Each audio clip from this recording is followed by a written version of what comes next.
A solar flare turned Blue Star to ash, and I met the end the way I had lived, alone, a shut-in, until the fire swallowed me and my memory stopped. Then I woke in the shoe world with a shelter core in my hand, and a talent called synthesis, a furnace that melts 100 scraps of junk into one thing worth having. The shut-in who couldn't keep a houseplant alive started building a fortress. Punch the like button and ring the subscribe bell so you stay in the loop. Every click moves the needle. But how did I get here? Let me rewind to where it all began. The light screen hovering in front of me welcomed me to a place called the Shoe World and told me, flatly, that I would spend the rest of my life here. It laid out the rules like a tutorial nobody asked for. Find a good spot for my shelter core fast, because a good location would keep me alive longer. The wilderness held mutated creatures, and the resources I needed in equal measure. The world said disasters would keep coming, and once I activated the shelter, it could never be moved. Lose the shelter, lose my standing as a survival lord, lose the world's protection. Simple as that. The test day would arrive in 3 days, and it hoped I was ready. Then the screen dissolved, and a weight settled into my palm out of nowhere, a transparent crystal giving off a soft glow. I stood in the grass with my face doing something stupid, and I wondered out loud whether the world had actually ended. The vanished screen, the crystal in my hand, the things I remembered from before, all of it lined up to tell me the same thing. And I had no choice but to accept it. About a month ago, the Blue Star Federation pushed out an apocalypse warning. The Academy of Sciences calculating that the sun was about to go through a helium flash. The solar wind set to ignite Blue Star and start the countdown on human civilization. The last day arrived in chaos, rioters with their sanity burned out of them, wandering the streets like the dead, shops gutted and smeared with blood and filth, explosions braided into the flames, while the city collapsed into a wasteland. No one kept order anymore. The Federation's top officials had already bolted into space on whatever ships they could throw together, and the rest of us who still had our minds stayed home with our families to wait out the end.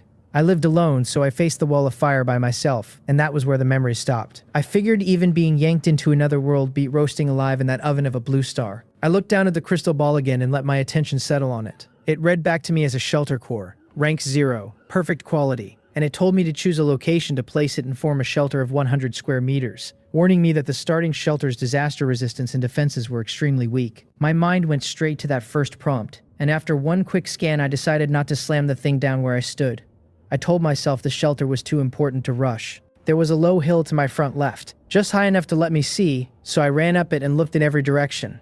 Out front lay a thicket of bushes, and past that a mountain range with faint snow on the peaks, which in early autumn meant those mountains had to be enormously high. To either side stretched wilderness, sparse trees and waist-high wild grass running on forever. Behind me a forest spread out like a green ocean, lush and unmeasurable. Off to the right of the wilderness, water glittered, a river coming down out of the mountains toward the forest, far enough away that the fact I could see it at all meant it ran wide. I weighed my two real options. I could build close to where I stood, near the forest and its resources, but that meant low ground and a tree line full of beasts to defend on every side, easy to attack and hard to hold. Or I could go to the mountains by the river, high ground with water right there, building against the rock face so the mountain covered my back, except I had no idea whether the resources up there would dry up on me.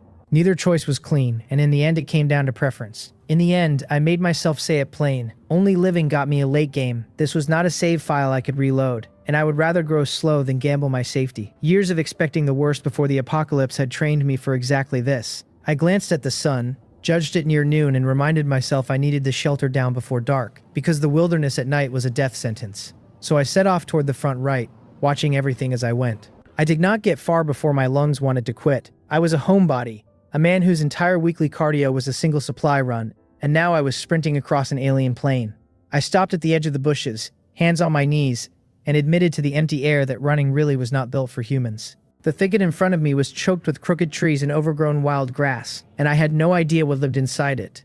I had clocked earlier that the bushes ran large, but the right edge was close enough to skirt, so I told myself I would take the long way around. Without tools, shoving through that mess sounded thrilling and ended with me lost in feeding the poisonous insects, and my body could not cash that check. After a short rest, I cut right to bypass the thicket and reach the mountains as fast as I could. That was when I spotted something like a wooden box at the bush's edge, and for a second I wondered whether someone else was out here too. I went over to check. It was a wooden box, but only the size of an adult fist, like a case for a watch, and the prompt in front of my eyes told me I had discovered a treasure chest, the wooden kind. I muttered, half to myself, that this was clearly a game world, asking whether that made me a non-player character, and whether these chests were the resources the opening prompt had promised. Grumbling did not stop me from pocketing the loot. The chest was not locked, but no amount of force would pry it open, and I wondered whether I had to kill something for a key. There was nothing for it, so I dropped the wooden chest in my pocket and kept walking, planning to crack it once the shelter was up.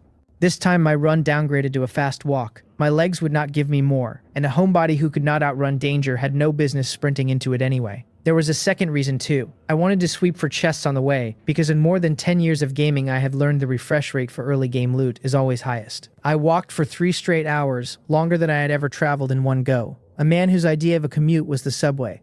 Tired and parched, but I did turn up a second wooden treasure chest along the way, which took a little of the edge off my mood.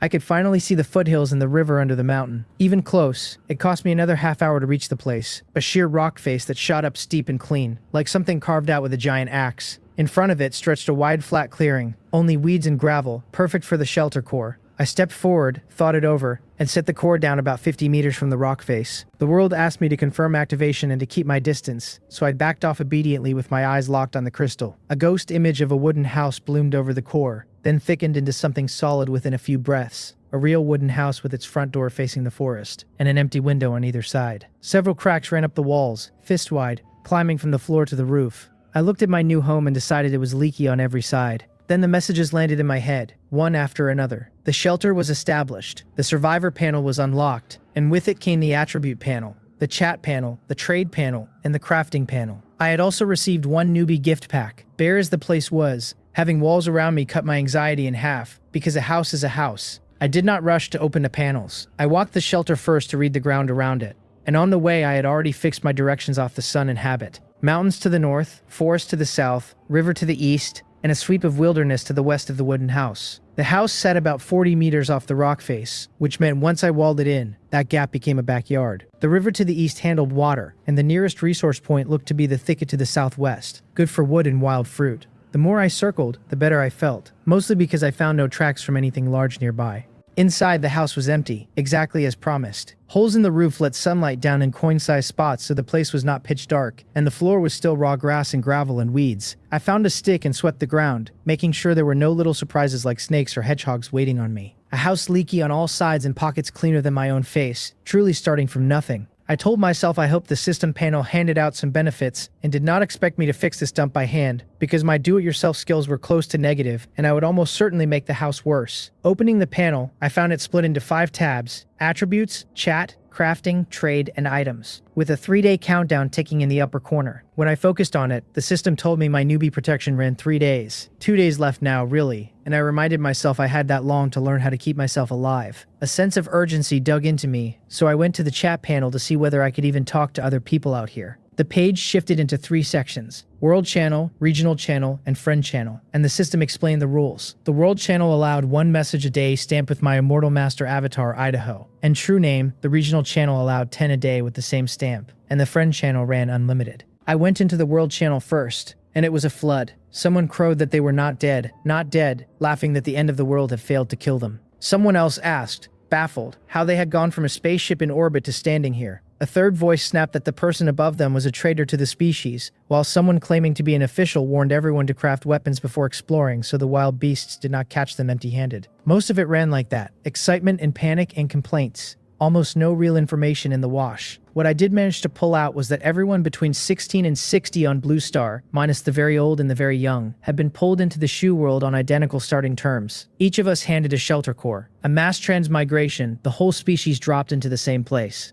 I left the World Channel and opened the Regional Channel. It told me there were 997 people present out of 1,000, and I had no idea whether the missing 3 had died or whether the channel had simply never filled. The messages here were a circus. Someone going by Xiaohuo announced that he had transmigrated and was clearly the protagonist, master of his own fate, cackling about it, and I felt my mouth twitch with nothing to say. Yu Yang flatly told everyone to go pee on him and wake him up, since all 5 billion people on Earth had transmigrated, not just him. Jin Hyun, more amused, said you should never interrupt a delusional kid's dream because a person who never went through that phase was never really young. Wang Ro asked whether everyone was alone and where they all were, floating the idea that people in the same area could not be far apart and might gather in one direction, and Yu Song shot that down, pointing out we did not even have a shared sense of which way was which. Then Xiaohuo doubled down, calling himself the protagonist again and posting a photo of a fireball floating in his palm, his so-called ethereal flame. Yu Yang and Wang Ro both swore. Yu Song demanded to know whether he really had an ability, whether he was an actual ability user, which would be incredible. And then Yu Ega cut through all of it with the thing that mattered, telling everyone to open their newbie gift pack. because inside was a stone that could awaken a talent. That stopped me cold. I shut the chat and pulled up my inventory. The newbie gift pack sat there quietly, and the prompt told me the inventory ran 10 slots with no cap on stacking identical items. I focused on the pack. The system asked if I wanted to open it, and I told it to open. It congratulated me on 7 dry rations, 7 mineral waters, 1 flintstone, and 1 talent awakening stone. The rations and water mattered to me, but my eyes went straight to the stone, which read as rank none, perfect quality, described as the last gift from the Will of Blue Star, able to awaken a Blue Star human's talent at a 50% success rate. A 50% failure rate struck me as deeply unkind to anyone born unlucky, and I am exactly that kind of person, because every time I rolled the gacha back home I was never quite cursed, but never quite blessed either. Still, the cut had to come sooner or later. I refused to believe my luck was still rotten even after transmigration, and I scrubbed my filthy hands clean on my shirt while praying that Mother Blue Star would look out for me. When the system asked if I wanted to use the stone, I told it to use it. The talent awakening stone bloomed with a soft white light and wrapped my whole body in it, gentle and enveloping, warm enough that for a second it felt like being folded back into my mother's arms. While I was still drowning in that feeling, a golden light welled up out of my chest and spread across me the same way, and the white and the gold slowly merged before both shrank down into my mind. The system told me the awakening had succeeded. My hand went to my neck on its own, and all I pulled out was a bare red string. The pendant that had hung on it was gone. I had been an orphan since I was 13. My parents worked an archaeological team, always traveling together, and on the way back from one dig, the plane went down with over 100 people aboard and no survivors. With no family to take me, I ended up at the Tomato Orphanage, and the size of that blow turned me quiet and withdrawn, used to being alone and unwilling to mix with anyone. After I grew up, I simply stayed home and stopped going out, lucky to still have a few online friends to talk to. The pendant on that string had been a birthday gift from my father, the last thing he ever gave me, something he had turned up on a dig himself, no bigger than a peanut and shaped like a little jade cauldron, beautifully made. The system pulled me back out of the memory by congratulating me on awakening the talent called synthesis. It read as rank 1, quality none, described as the product of Blue Star's will fused with some unknown origin rule, its awakening conditions stringent, the talent unique and impossible to replicate. The ability let me summon a synthesis furnace, take 1 item as the main material and 2 to 9 as auxiliary materials, and fuse them into something new. I noted that it was a unique talent and felt a little surprised. I had no read on how strong it was yet, but going by every novel I had ever lived inside, a one-of-a-kind talent was standard issue for protagonists, the thing people called a golden finger. And the knowledge sitting in my mind told me my original talent had not been synthesis at all. The cauldron pendant and the stone had combined to twist it into this. After the awakening, I simply knew how to use it, knew the new item could come out as an upgrade of the originals, or mutate into something else entirely, with a stubbornly high element of randomness baked in. It was a shoe world gacha machine basically, and I hoped the pool was generous. I smiled at that, because the pendant had not vanished so much as changed shape to keep helping me. The catch was that I was flat broke with nothing to feed the furnace. I tucked everything from the gift pack into my inventory and opened the attribute panel, which split into a personal side and a shelter side. My personal stats came back as rank 0, physique 4, spirit 6, perception 5, energy 0, no skills talent synthesis, with the note that an average adult sat at 5. So I was ordinary across the board, my physique actually below a normal adult's, which tracked, since I barely moved, lived on a wrecked sleep schedule, and ate garbage. The single bright spot was spirit running above average, which I chose to credit to a lifetime of late-night gaming and novels. Staying up late, it turned out, was also a form of cultivation. I switched to the shelter side. It listed the place as rank 0, a dilapidated wooden house it bluntly told me could not protect me, with no facilities and a completely barren interior, and an upgrade bar reading 0 out of 100 wood, 0 out of 10 stone, 0 out of 1 iron. The panel fed me the basics on its own. Building structures needed blueprints and materials. Blueprints came out of chests, materials got gathered in the wild, and anything dropped into the inventory converted into standard units. I gave the system a mental thumbs up because I am genuinely terrible at building houses, and I was thrilled the shoe world ran like a game I already knew how to play. The trade panel was locked until the shelter hit rank 1, so I left it. The crafting panel let me make things, but only 4 for now, the rest gated behind a workbench I had not built. It offered a stone knife for 1 stone, a stone axe for 1 stone and 1 wood, a stone pickaxe for the same, and a workbench for 2 wood and 2 stone. Upgrading the shelter and crafting anything both came down to materials, so I decided to eat something and then go to work, aiming to patch the house up that very day. I pulled a 1-liter bottle of mineral water from my inventory, drank half in long gulps, ate a portion of dry rations, and put the rest of the water back before getting up to head out for wood and stone. The second I stood, 2 little boxes dropped to the floor, the wooden chests I had picked up earlier. The system asked whether I wanted to open them, and the answer was obvious, because being this destitute meant anything I scrounged was a win, so I told it to open them all. It congratulated me on 10 bread, 10 mineral water, 20 wood, 20 stone, and 1 fence blueprint. A blueprint got my attention, so I checked it. The fence read as rank 0, common quality, a defensive structure for the shelter that could block enemy attacks, costing 1 wood per meter to build. Walling a real yard would run at least 100 meters, well past what I could afford, so I shelved it for later. With the new materials, I had everything for a stone axe,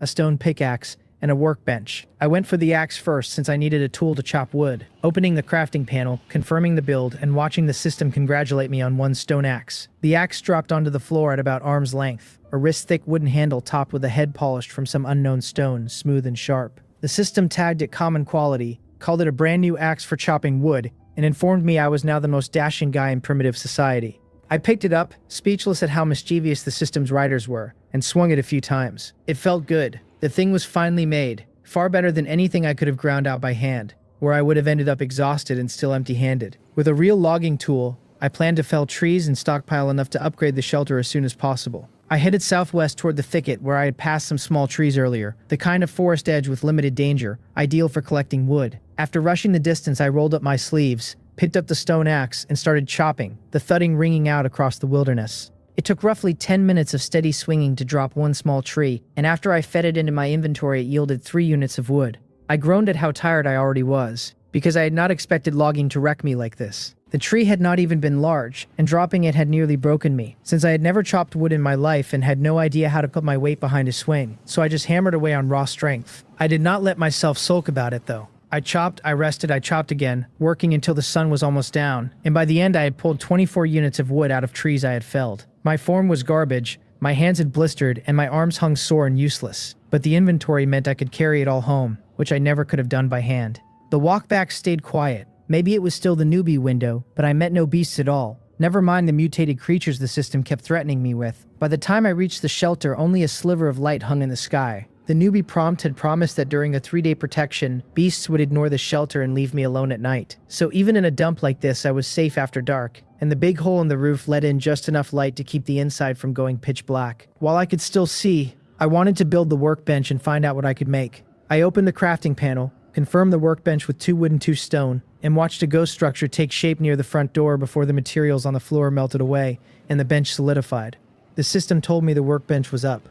I stepped over and focused on it, and a transparent panel floated open. The left side listed what it could make right now, and scrolling through it I found the basic daily stuff. Wooden beds, and tables and stools and buckets. A furniture factory, I decided. Beyond the furniture there were wooden utensils, but no torches, no bedding, nothing like that. Closing the panel, I noticed the bench was strewn with woodworking tools. Files and hand planes and saws, most of which I could not even name and had never touched. It did not matter, because the system told me the bench could produce either automatically or by hand, and automatic production only made common quality items in rigid standard sizes.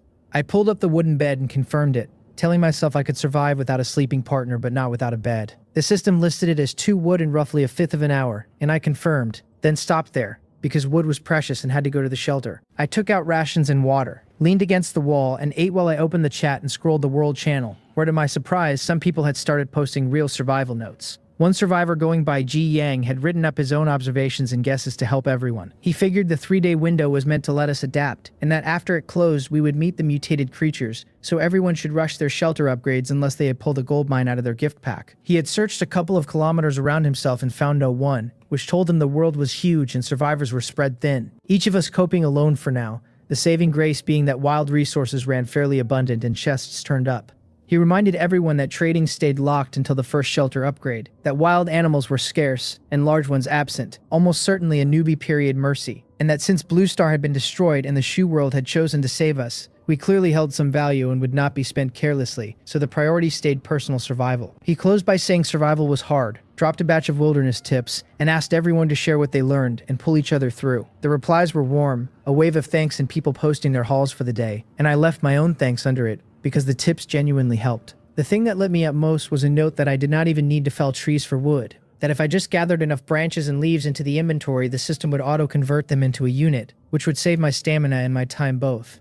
I marveled that there really were geniuses among the netizens, and jotted it down to try in the morning. I opened the regional channel and found it still scrolling, though the loud voices from earlier had gone quiet, probably out of message quota. Most of the history was begging or bragging about awakened abilities, but Yu Aguk had forwarded several of the World Channel's survival posts. looking like a warm-hearted big brother. Once I had eaten my fill, I got up and walked to the workbench, where the bed had long since finished, a single about 1.4 meters long, plenty for my height. I dragged it to the north wall away from the door, stretched, set the stone axe at the head of the bed, rubbed my aching arms and thighs, and leaned back, drifting into thought until sleepiness took me under. I dreamed my dead parents reunited with me in this world, the three of us building a grand shelter and living happy. Dawn crept over the horizon. Ever since my parents died, I had slept badly every night, waking in the dark, never resting deep, but the rush of transmigrating into the apocalypse, stacked on top of pure exhaustion, gave me a long-lost dead sleep, and when I woke, a lot of the old gloom had lifted off me. The light in the house was still dim, so I fumbled out of bed, handled my morning business, ate bread and drank water, and followed yesterday's path back toward the thicket to collect more wood. I worked out as I walked that I was still short 61 units of wood and one of iron to upgrade. Wood was easy, iron was the problem, so I planned to explore in the afternoon and hunt for some. Back at yesterday's logging spot, I skipped the axe entirely this time, gathering leaves and shrub branches into a pile and shoving them into the inventory, and the system handed me 1 wood for it. The trick from the forum was real, and I beamed, because that solved my wood worries for good. Half the day vanished in a blink. I wiped the sweat off and checked my inventory, which showed 115 wood, 30 wild fruit, and 20 plant fiber, the fruit and fiber both byproducts of brushing branches into the system. The wild fruit was brutally sour, with a genuinely moving taste, but I kept it anyway for the vitamins. I had no plan to keep brushing wood that afternoon. Branch rubbing would never give me iron, and without iron the shelter stayed where it was, so I meant to follow the mountains west and explore instead. Back at the shelter under the noon sun, I ate a quick meal, then clicked the workbench to craft a stone knife from 1 stone, and a moment later it appeared, a system blueprint about 30 centimeters long, smooth, and already sharpened. I needed it for the new ground that afternoon, since my axe had chopped so much it was chipped near to ruin. Then I took the knife and set out west along the foot of the mountains, eyes raking the ground the whole way, because chests were tiny and easy to walk straight past. About 2 kilometers out, I hit a pile of gravel and fed it to the inventory for 14 stone. Gathering really was easier than grinding, just less predictable, since I never knew what would come out. 3 more kilometers on, I found a small grove ahead, sparse and low, and figured I would check it for fruit, since the gift packs only handed out dry rations and fruit could trade for something decent. The second I entered the grove, though, a metal glint in the grass under a tree caught my eye. A bronze treasure chest, if I was not mistaken. I lit up, telling myself I was about to get rich, and stepped forward, reaching eagerly for the bronze box. Then my whole body lurched sideways on its own. A triangular head whipped past my hand right as I fell, the back of my hand brushing wet, slippery scales. If I had not been even a little careful, if my peripheral vision had not caught it first, I would have been sitting somewhere figuring out how many bowls of the underworld's forgetting soup I owed. I rolled, propped myself up, and stood with my face gone gray, staring down at a snake coiled on the ground, about 50 centimeters long, big triangular head, mouth open and fangs bared, its whole body sheathed in fine emerald scales. A bamboo viper, plainly, lunging out of the grass to bite me. I pegged it as a bush assassin and took a breath to steady myself. I lowered my center of gravity, gripped my tang sword, and eased toward the viper with everything I had locked onto it. Before it could whip its tail and strike, I swung the sword down hard, and the stone blade caught the snake and flung it through the air on raw force. I let the sword go, snatched my stone axe from the inventory, and brought it down on the snake's head with both hands. A second blow, a third, until the head was pulp. I told it to see whether it was dead now, whether it still wanted to bite me, which bled off the leftover fear. Leaning in to look, I realized that Stone Tang's sword was for show. My hardest swing had barely scratched the scales. If I had hesitated instead of switching to the axe, the outcome would have been ugly. Calmer now, I dropped the dead snake into my inventory, muttering that it was still meat after all. I had no taste for snake, but plenty of people did, so I could trade it. I picked the sword back up, but I had learned my lesson and did not reach straight for the chest. I cut a long branch and poked through the grass first, the old trick of beating the grass to startle the snake. And only after I had confirmed there was no second surprise did I bend down and collect the bronze chest. The chat had taught me yesterday that 2 chest types showed up so far, wooden and bronze. Wooden ones held basic materials, food, water. Nobody who found a bronze chest had said what came out of it, but quality like that meant the contents had to be good. I told myself to open it, since I could not wait to get home. This was my first bronze chest and I was too curious to hold out, because waiting to crack it back at the shelter took the kind of self-control that frankly belonged to a different caliber of person. A faint blue light spilled out of it, and as the glow faded I saw 3 orbs of light inside, the chest carrying a real sense of ritual. I took the right one, and the image inside looked like a tang sword, so I crushed the orb and a tang sword dropped into my hand. It read as rank 0, normal quality, forged from fine iron and 100-folded, the system asking whether this was not a divine artifact for the newbie village. I ran a hand over it, genuinely fond of it. Few men dislike a good sword, and I declared this one my main weapon from now on. I crushed the next orb, and out came a sheet of cowhide paper covered in scribbles I could not read, which turned out to be a torch blueprint, normal quality, a lighting tool that dispelled darkness, and was essential for night travel, costing 1 wood and 1 plant fiber or cloth per torch. I thought that over and decided it was good, since the night before I had not dared use my flint for fear of burning the house down, and lighting a bonfire from scratch was harder than anyone who has never tried it would believe. Once the trade channel opened, torches could be a flagship product, because I lacked light and so did everyone else. If torches sold, I figured I would not have to break my back chopping trees, because being the capitalist beat being the laborer every time. The only snag was raw materials. Plant fiber alone would not let me make many, so I would have to lean on trade. The last orb gave up a scroll, an arrow tower.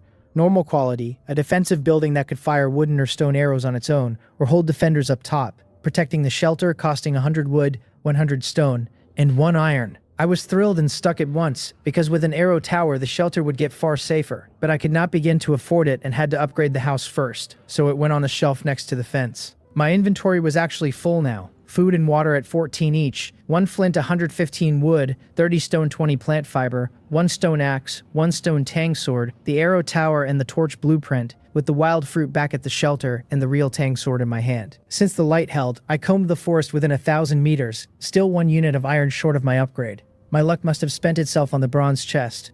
I wandered over 2 hours and turned up only 15 wood and 10 wild fruit, not even a shadow of another chest. The shelter would not upgrade today, and maybe I would try the mountain tomorrow. The disappointment was real, but the frustration was worse, because I have a streak of compulsiveness, and this was a download stuck at 99.99%, the paper ready and the bar refusing to fill. After one more fruitless sweep, I trudged back to the shelter and slipped inside before sunset. The sky hung with a few red clouds that dressed the house in crimson. I set down the stone sword and axe, then spent 1 wood at the workbench on a wooden bucket and carried it east toward the river, telling myself that even a single man did not have to stink every single day. I had sweated through 2 days of labor, and I gave off a sour smell that needed to go. The river ran about 40 meters wide, clear and slow, with no fish or shrimp anywhere in it. I probed the bank with a stick for solid footing, tested the depth near the edge at about 1 meter, and with no one around for kilometers, I stripped down and took a cold shower on the pebbles, tossing my clothes into the water to rinse the worst of it out. I figured I was lucky there were no fish, or I would have lost real face if any floated belly up.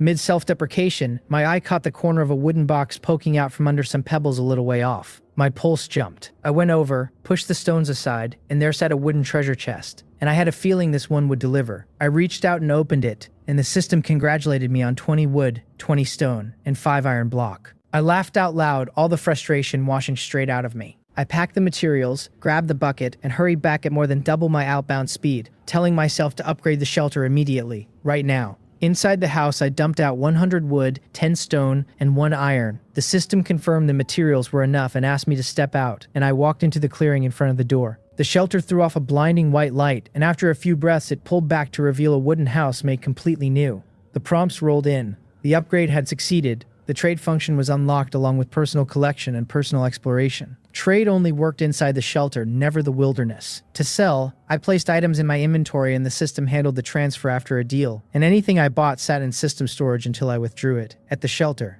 I looked over the brand new wooden house. The shelter now read as rank 1, a basic wooden house shelter with weak defenses. The system warning me the weather was dry and to watch for fire. It listed the workbench as a facility, and the next upgrade at 200 wood, 200 stone, 10 iron, and 2 glass. The cracks that used to run through the walls were gone. Windows had appeared on the east and west sides. The roof hole was sealed, and the floor had turned to stone slabs. The walls were thick and solid now, and when I knocked, the sound came back deep instead of thin. Inside, the house split into 3 parts. The entry was a square space with all my odds and ends piled in the center, which I figured worked as a warehouse, or I could drop a table there as a buffer zone so if a beast broke in I had room to maneuver around it. It should have been a living room, but with no one for kilometers, I had no guests to entertain. A wooden door to the right of the entrance opened onto the workshop, the workbench set under the window so I could watch outside while I worked. Past the hall, the innermost rectangular room held my bed, and I named it the bedroom. Glad it sat deepest and safest. Whether I became a capitalist came down to the trade system, so I checked it first. The panel split in 2. The left side was the market, shops opened by other survivors,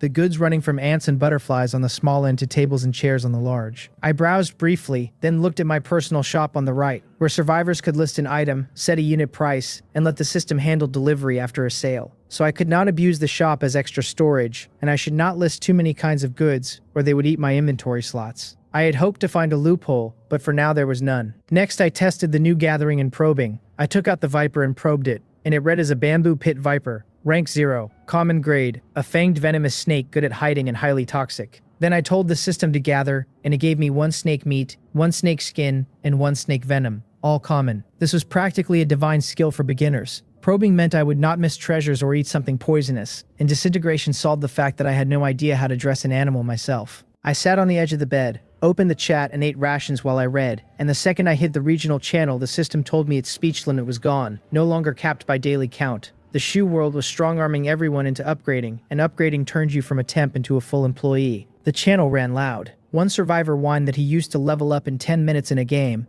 and had now chopped trees all day without enough wood. Another was nearly out of water and begging for some. Someone with a whole lake refused to share and barked at him to upgrade instead. And a third complained that some people had begged for water and food 7 or 8 times without ever going out. People bowed to the so-called big shots, several of them still 1 iron short of upgrading, and the consensus was that iron was the bottleneck for everyone. That iron was like the rarest character in a holiday lottery event, and I was just glad my luck had finally turned. I lurked a long while with no useful information, then opened the trade channel to read prices. Time was short, so most listings were useless personal junk. Nose rings and necklaces priced cheap, with clothes starting at hundreds of units of wood, which made sense because anyone holding a knife or a gun was never going to sell it. Even iron blocks rarely showed up. Only easily gathered materials with no clear use yet got listed. The scarcest things for survival should have been food and water, but the gift pack handing both out had killed the windfall for waterside shelters. 1 liter of water still traded for 3 wood. A little profit, but hauling water back to the shelter to sell barely beat logging or mining, so it was hard-earned money at best. And with so many people sitting on water, I wondered whether they were drowning in the stuff. Food ran higher, 1 unit going for 8 to 10 units of basic resources, since chests were the main source and supply was shaky, so everyone hoarded and prices climbed. Even that was with the gift pack cushioning things, or food would have hit 1 for 100 long ago. I would not sell food until I had a stable source, and I wanted to buy some if I could. I saw only 2 blueprints, a scabbard and a trash can, both useless and both wearing absurd prices, and medicine and bedding ran rare and expensive. Hundreds of units up to 500 prices early survivors could not possibly meet. The whole market was wildly inflated, but seeing it told me exactly what to do. I opened my personal shop and listed 1 wild fruit for 5 plant fiber or cotton, describing it as edible, sweet, and sour, good for vitamins and filling enough to count as food. Telling buyers not to miss it. Lighting tools were scarce and pricey, so the torch business was viable, and while food prices ran high, it was a good moment to flip wild fruit into raw material. The private messages came fast, some offering wood, some wanting to add me as a friend and talk feelings, some haggling. I was being shameless, trading fruit even a pig would refuse for 5 units of resources, but the high food prices made it impossible to resist. Then a genuinely useful message landed. Soil wrote that she had 45 units of cotton and wanted to trade them for 10 wild fruit, ready to deal on the spot. Her avatar a sharp-faced, short-haired woman with a confident set to her. I thought it over. The odds of pulling 45 cotton from a chest were low, which meant she probably had a wild cotton field near her shelter, and a stable cotton supply was worth a slightly worse price to me. I replied that food prices were rising, cotton was not very useful yet, and my 5-unit rate was already cheap. She came back direct, pointing out that since I was buying cotton in bulk, I clearly had the blueprints for it, that her field could supply me steadily, and that since she needed me to buy it as much as I needed it, she would not back out. I told her if she kept supplying me tomorrow, the price could be negotiated, and she agreed, only asking for other resources the next day. Wood or stone, wood 1 for 1, stone 1 for 2. I weighed the small risk and agreed, and the trade closed fast, the system logging the loss of 10 wild fruit and the gain of 45 cotton. On the other end, in a wooden house identical to mine, the short-haired woman in sportswear was pleased. With the wild fruit, she had finally rounded out her own upgrade materials and could craft and list right away. She was soil. There really was a wild cotton field by her shelter, but no stone nearby, and she had only scraped together her upgrade by luck, through several chests, one of which gave her a blueprint, a herbal cold remedy tea that prevented influenza and boosted immunity, costing 1 isatis root and 1 wild fruit. She had pulled the isatis root from a chest but could not find wild fruit anywhere close, which was exactly why she had traded with me. She thought to herself that she had found a channel for buying cotton, and if it held, she would not have to live and die on chest luck for her supplies anymore. With the cotton in my inventory, I glanced at the trade shop and listed the snake meat for 10 cotton. Since I did not eat, snake and food prices were high. Then I went to the workshop and used the torch blueprint, a flash of white light swallowing the paper and dropping a torch option at the top of the bench's list. I loaded the materials, selected synthesis, and the torch came out. Common quality. A simple lighting tool the system called a divine artifact for going out at night. Windproof and hard to put out. Good for 2 hours of burn. It ran about a meter long with a 6 centimeter shaft, very sturdy. I scraped its head against the stone, and it caught with a soft pop, no flint needed. I decided even a small torch counted as black technology, very satisfied. Because the simpler and more effective a thing was, the more it was worth. The snake meat and wild fruit had all sold, leaving me 49 wood and 214 units of plant fiber and cotton combined. So I queued 49 torches to test the waters and listed them all half an hour later. I priced each at 5 wood, describing them as a lighting divine artifact with built-in ignition, usable as a fire starter, burning 2 hours, asking buyers why they would head into the wilderness without one, noting limited stock, first come first served, one per person. Most survivors still had no light, and modern people used to bright cities struggled in the dark, so torches should move fast. The purchase limit was deliberate. Torches were consumables with repeat business ahead, so I wanted as many people as possible to see them and become regulars. And once my shop had a reputation, selling everything else would take care of itself, the same way it worked with live streaming back on Blue Star, where reputation was wealth. Over in the World Channel, people were already asking who was selling torches and how the thing was even made. Others answered that with that kind of build, it had to be a system product. Someone called for an identification of the lucky pull. Someone else gloated that they had grabbed the last one and it worked great. And another lamented that even after transmigration survival came down to fast fingers,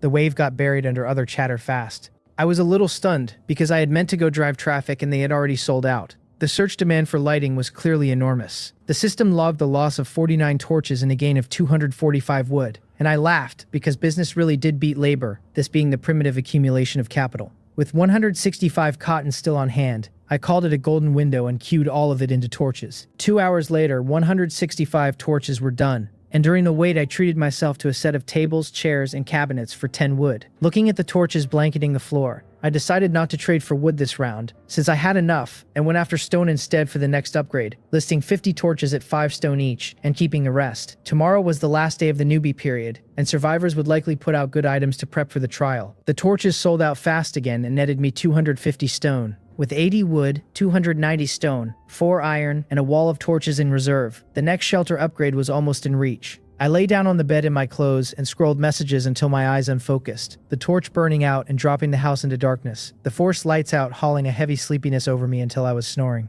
The next morning, the second I opened my eyes, the panel popped up on its own, the system telling me this was the final day of newbie protection, and advising every survivor to push hard on their upgrades, with chest refresh quantity and wild material refresh both increased. 2 big notices first thing cleared my fog instantly, and when I opened the chat, the topics were all about it. People hoped to find a few more chests, and others were spooked that yet another upgrade reminder meant the danger was no small thing. One survivor panicked that he had not gone out in 2 days, and asked whether he had to now. Another moaned that going out was exhausting, and offered to send a mournful song in tribute, and a few snorted that there really were idiots hiding in their shelters, who deserved what was coming. I was in no mood to keep reading, because every minute counted in early survival. I washed, ate bread, and emptied my inventory to leave things home, telling myself I was making a big push today, the goal being another shelter upgrade. Reaching for my stone knife and stone axe, I paused, because I had a tang sword now and the stone knife was dead weight to me. Unsellable, but a waste to toss. If I listed a stone knife and stone axe on the trade channel, people would call me insane, but the old habit of thrift made me reluctant to throw them out, so I decided to try my synthesis furnace, since this was just recycling junk and the outcome did not matter either way.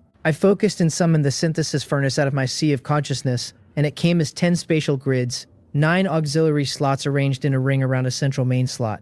I dropped materials in one by one. With the stone axe as the main material, and the stone knife plus 5 stone as auxiliary, the furnace read 100% success rate and a 1% mutation rate. When I swapped the stone for wood and iron, the success rate fell hard and the mutation rate climbed, so for a first attempt I chose the safe plan and started it. The next second something flowed out of my mind into the furnace. The furnace glowed blue, and in under 2 minutes a stone axe dropped into my hand. It read as grade 0, fine quality, a high quality stone axe with an added sharpness attribute. Sharpness up 30%. Every nick was gone, the whole thing looked brand new, and blue light flickered across it now and then. Synthesizing with the same materials counted as an enhancement, the main material lifting from white common to blue fine. This ability was creation itself, and I was floored by it. The fine quality axe was not worth much, but the principle behind it was enormous, because other materials would have a far brighter future. The shame was that it was not infinite synthesis, where I could have gone into contract manufacturing. During the synthesis I had felt something drain out of my mind, and the panel now showed my mental energy down from 6 to 5, current rather than max, which meant each synthesis cost 1 point, capping me at 6 per day. I had no idea yet how fast it recovered, or whether the cost was flat per item. But with 1 point gone, I already felt a little drowsy, and pushing further would cost me the whole day outside. My ability clearly wanted abundant resources, and I had none yet, so chests came first. I pocketed the new axe, took my tang sword, and went out. The day already packed, plant fiber from the thicket in the morning for torch material, chests in the afternoon. At the thicket, I pulled the fine quality stone axe and swung at a random small tree. Dropping it in a few strokes, the logging speed nearly tripled. I had badly underestimated the value of a fine quality axe. The experiment had gone beautifully. By the time the morning was done, I was soaked through, salt staining my clothes as the sweat dried and soaked them again. But my haul put me in a great mood. 260 wood, 80 plant fiber, 10 wild fruit. Every drop of effort had bought something, and gaining all of it with my own hands was its own kind of high. I found a shady spot, ate rations and water in small sips, and reminded myself I would not be heading home for lunch, since I had planned to spend the whole day out and the tasks were heavy. I stretched, still tired but young enough to recover fast, and I noticed I felt more charged the more I worked, like some hidden attribute had switched on. I trudged a kilometer south, and the first resource point came into view, an apple tree heavy with fruit standing alone in the grass, a tree that absolutely had not been there my first day. I wondered whether that was time acceleration or instant teleportation, but my hands were already moving as I cast appraisal. It read as a red Fuji apple tree, common, crisp and tender and sweet sour, superior in color, aroma, and taste. My mouth watered, apples suddenly very appealing, but I did not lunge for them. I cleared the grass with my tang sword to flush out anything hiding, confirmed it was safe, and then picked all 31 apples, devouring them as I went, my eyes fixed on the tree. After a moment, I laid my hand on it and told the system to collect, the tree vanishing on the spot and leaving a deep pit, the system handing me 1 apple tree seed. It actually worked, which surprised me, since I had never been able to collect a tree directly while logging. Maybe it was because the apple tree was a resource point, though I had too little to go on for a real conclusion, and bushes only collected after I cut them down, never whole. I appraised the seed, which read as Tier 0, common, plantable, and propagatable, a common tree seed that yielded sweet fruit. Just a seed when I had half hoped for some spirit fruit, so I shook my head, finished the apple in my hand, and kept walking. I walked another hour and saw nothing but grass, not even half a chest, and the long dry stretch wound me tight with irritation. Then faintly, I caught a smell. Food. Roasted meat. I pushed through the grass after it, and what I found was a Kwanjud roast duck, the system rhapsodizing about world-famous Beijing roast duck, skin crisp, and meat tender and melting in the mouth, golden and mouth-watering. A freshly roasted duck, sealed in a glowing orb with steam and fragrance leaking out, a famous brand I had heard of, but never tasted. My mouth flooded. I shattered the orb on impulse, tore off a piece and bit in, hissing at the heat, the taste genuinely good. No wonder it cost what it cost. My freshly rebuilt worldview shattered all over again, and I gave up trying to figure out whether this was a game of gods or a virtual world. Speechless or not, the meat was delicious, and after 2 days of dry rations and labor, even plain roasted meat would have tasted incredible. I made myself stop at the one piece though, storing the rest of the duck to see whether I could trade it for something good. Tidying up, I looked around and realized this was where I had found my very first chest, a genuine blessed land. The sky said I was out of time for the forest, so I would search nearby, since the roast duck told me the odds of more resources here ran high. There was also the snake problem, because the forest probably hid vipers, and I was still in summer quick-drying clothes that a fang would punch through like paper, so I turned and searched east instead. Before long, I spotted 3 big trees over 2 meters tall, clustered together like a family, and what mattered was the bronze chest sitting in the stump of the middle one. My eyes lit up, but I did not rush, because the day before some busybodies had compiled stats showing that survivors who hit bronze chests tended to hit danger too. The inference being that bronze chests came with guardians. Sure enough, as I crept closer, I found a beehive the size of a human head, tucked behind the leaves, hornets wheeling around the chest. I appraised it. Yellow-footed hornet, Tier 0, common, fond of nesting high, vengeful, poisonous, fiercely territorial, not recommended to provoke. I looked at the hive, then the chest, and frankly did not know what to do. To reach the chest, I had to climb or fell the tree. In either way, I had to deal with the swarm, and I could not bet the hornets would just let me walk off with their treasure. The Tang sword was useless here, since I could not turn into a peerless swordsman and cut them all out of the air, and I had a long stick, but childhood had taught me that poking a hive was a one-way ticket to disaster.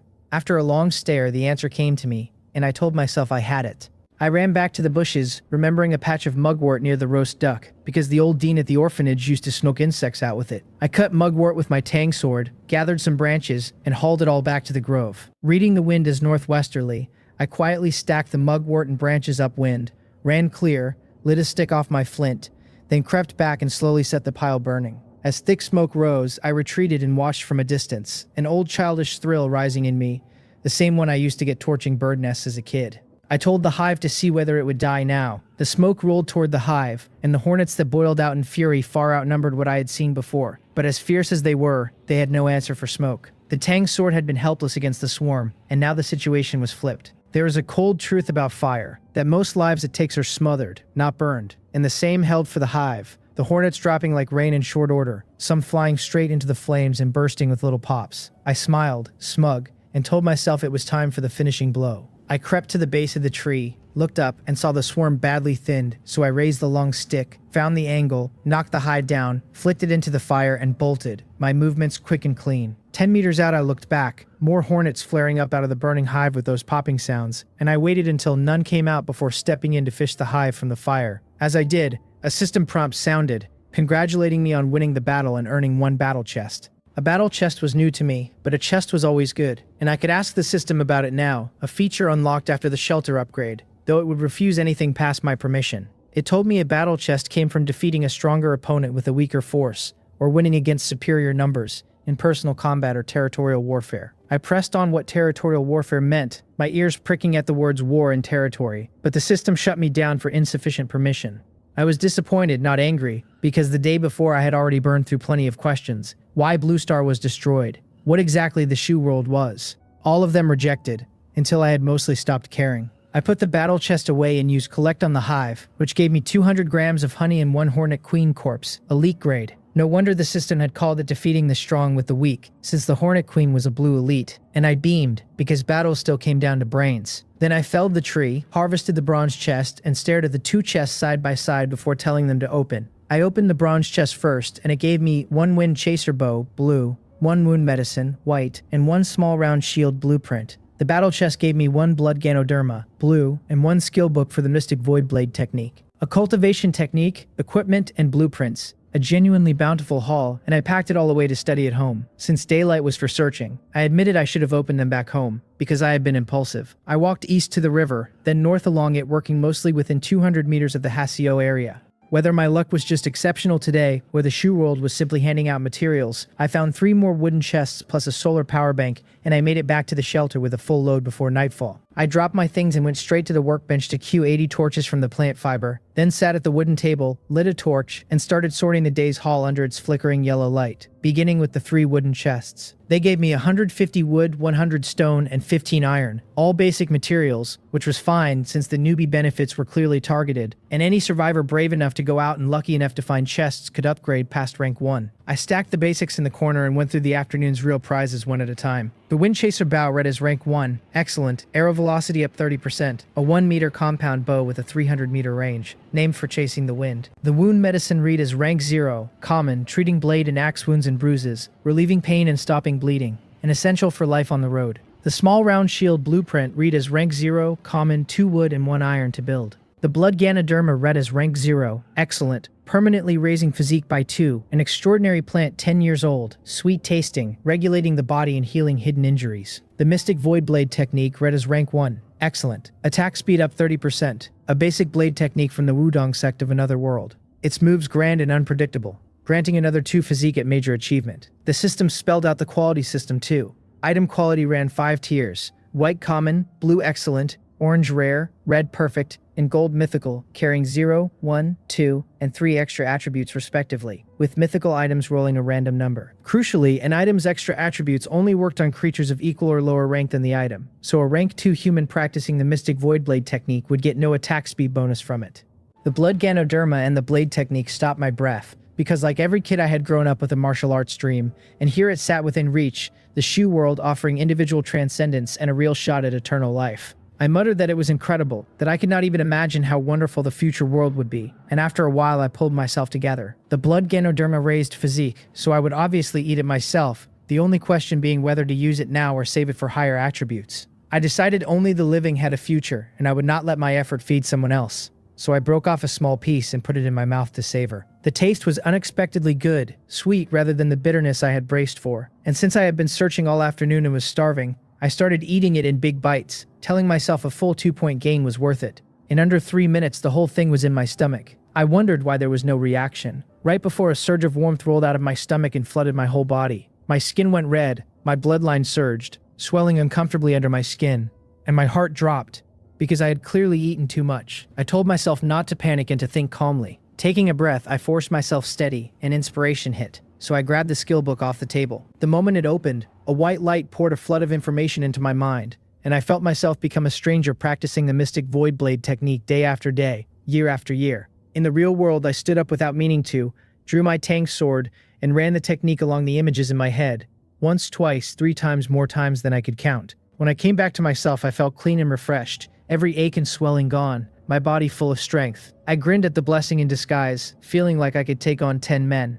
I called up the attribute panel. It read Physique 6, Spirit 6, Perception 5, Energy 0, Skills now listing the Mystic Void Blade technique at 76% proficiency. Talent synthesis, the panel noting average adult attributes set at 5 and skill ranks ran beginner, proficient, master, major, achievement, control. The blade technique had already cleared beginner and entered proficient at 76%. I ran a hand over the tang sword and a familiarity rose on its own. How to hold the blade, how to put my weight into it.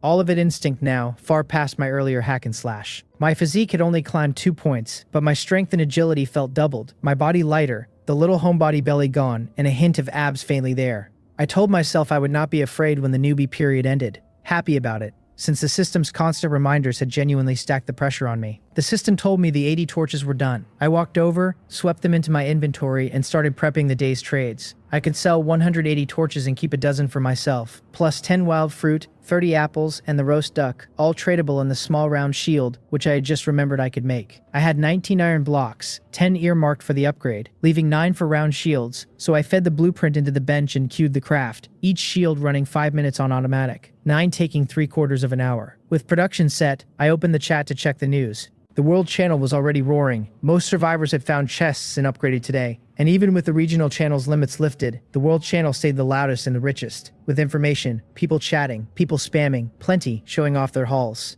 Xiao Huo posted an apprentice staff, rank 1, excellent, fire damage up 30%. The system asking whether he needed a magic broom, and I remembered him. The fireball show off from my own area on day 1. Others followed with their own finds. A dimensional ring, excellent, holding a 3 cubic meter space that could not store living things, and an Oath of Brotherhood scroll, excellent, letting 2 survivors swear brotherhood and merge their shelters into one. People cried out about how many lucky souls there were, bowing to the big shots, lamenting that they had not even found a bronze chest yet, asking the big shots whether they needed a minion. Then Ga Amin spoke up, introducing himself as a former senior official of HB province. He said that given how hard survival had become, he had reached out to former government workers and armed police to found a survivor alliance, called the GA Alliance, where resources would be pooled and shared to guarantee people's survival. He was recruiting survivors with special items, crafting scrolls and large stockpiles, promised a clear division of labor, and closed on a wish for everyone to live well. It went off like a starting gun, a flood of similar recruitment posts following. The Eagle Alliance, the Freedom Society, the Brotherhood Alliance, the Skull Society.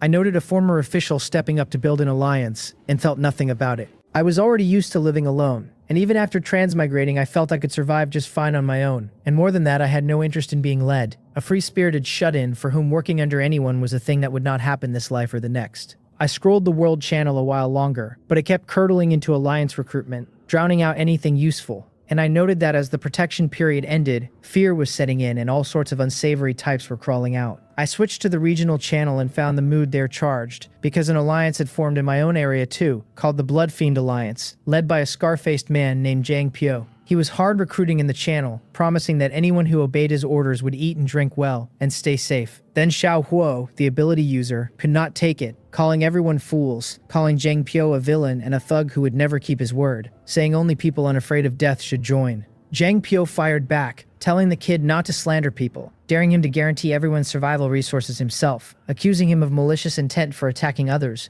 while offering nothing. And a chorus of followers piled on, praising Chief Zhang's selfless devotion and branding Xiao Hu a selfish coward, who had power, but would not help the weak. In moments, Xiao Huo was being condemned by 1,000 voices at once. In a wooden cabin somewhere in an unnamed forest, a burly man with a fleshy face sprawled across a solid wood bed, a scar running from the corner of his mouth down past his ear, muscles bulging with power. This was Zhang Pio. He sneered to himself that a beardless brat thought he could wreck the plan, certain a couple of moves would break the kid. He toyed with a round stone, unbothered, because over the years he had seen too many people like Xiao Ho, all talk of justice and morality, useless in practice, clueless about what ordinary people actually needed. Public opinion could be packaged and exploited, Zhang Pio said, turning to the person kneeling by the bed. Someone really was kneeling there, thin, wearing gold-rimmed glasses with one cracked lens, who scrambled to answer that no kid could compare to Chief Jang, that they could handle him without Jang lifting a finger. Jang Pyo chuckled and asked why someone so clever had failed to finish his task that day. Watching the man flustered, then told him that since it was the first time he would let it slide, but he had better make up the shortfall tomorrow. His smile faded as he warned the man not to blame him for being strict, since a poor shelter could not afford idlers, and the bespectacled man trembled harder, as if a beast were staring him down, stammering that he understood and guaranteed he would finish tomorrow, thanking the chief again and again. Jang Pyo told him to get to work, got up and walked to the window, where several people sat around a bonfire outside. This shelter somehow housing more than two. In the regional channel, the pile-on against Xiaohuo kept going, though a few people, Yu Yang and Yue Guk among them, the ones I had seen before, tried to tell everyone to calm down, only for their handful of voices to vanish under the flood. Xiaohuo himself sat blank at a wooden table, a fireball flickering and swelling and shrinking in his palm, its light washing his face green and pale by turns. A kid around 20 who gritted his teeth and demanded to know whether they were all idiots. How anyone could think Jang Pyo was a good man. Unable to bear the insults any longer, he hurled the fireball out the window, and over the boom of the blast he shouted that Jang Pyo had better never let him catch sight of him, swearing he would beat him to death. The verbal war ended on his parting line of "just you wait." Once he logged off and stopped replying, the Bloodfiend Alliance owned the channel completely, riding its new infamy to recruit aggressively. Members swore that anyone who joined got a self-defense treasure from Chief Jang, preached that humans were social animals who needed unity, and called for brothers and sisters to come. I watched the whole thing and did not buy Jang Pyo's grand promises for a second, because there are no saints in this world.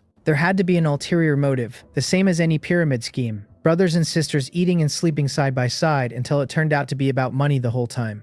Even spotting the rot, I would never call it out the way Xiao Hu had, because the people who joined the Bloodfiend Alliance and pinned their hopes on a stranger simply could not be woken up. Playing the bleeding heart was a bad move. I only wondered how Jang Pyo planned to keep his promise, how he meant to control people who had joined from a distance, and what that self-defense treasure actually was. I was not alone in that. Plenty of clear-headed people had the same doubts, and until they were answered, no one wanted to poke Jang Pyo. Watching the regional channel fall into lockstep, I closed the panel and walked into the workshop.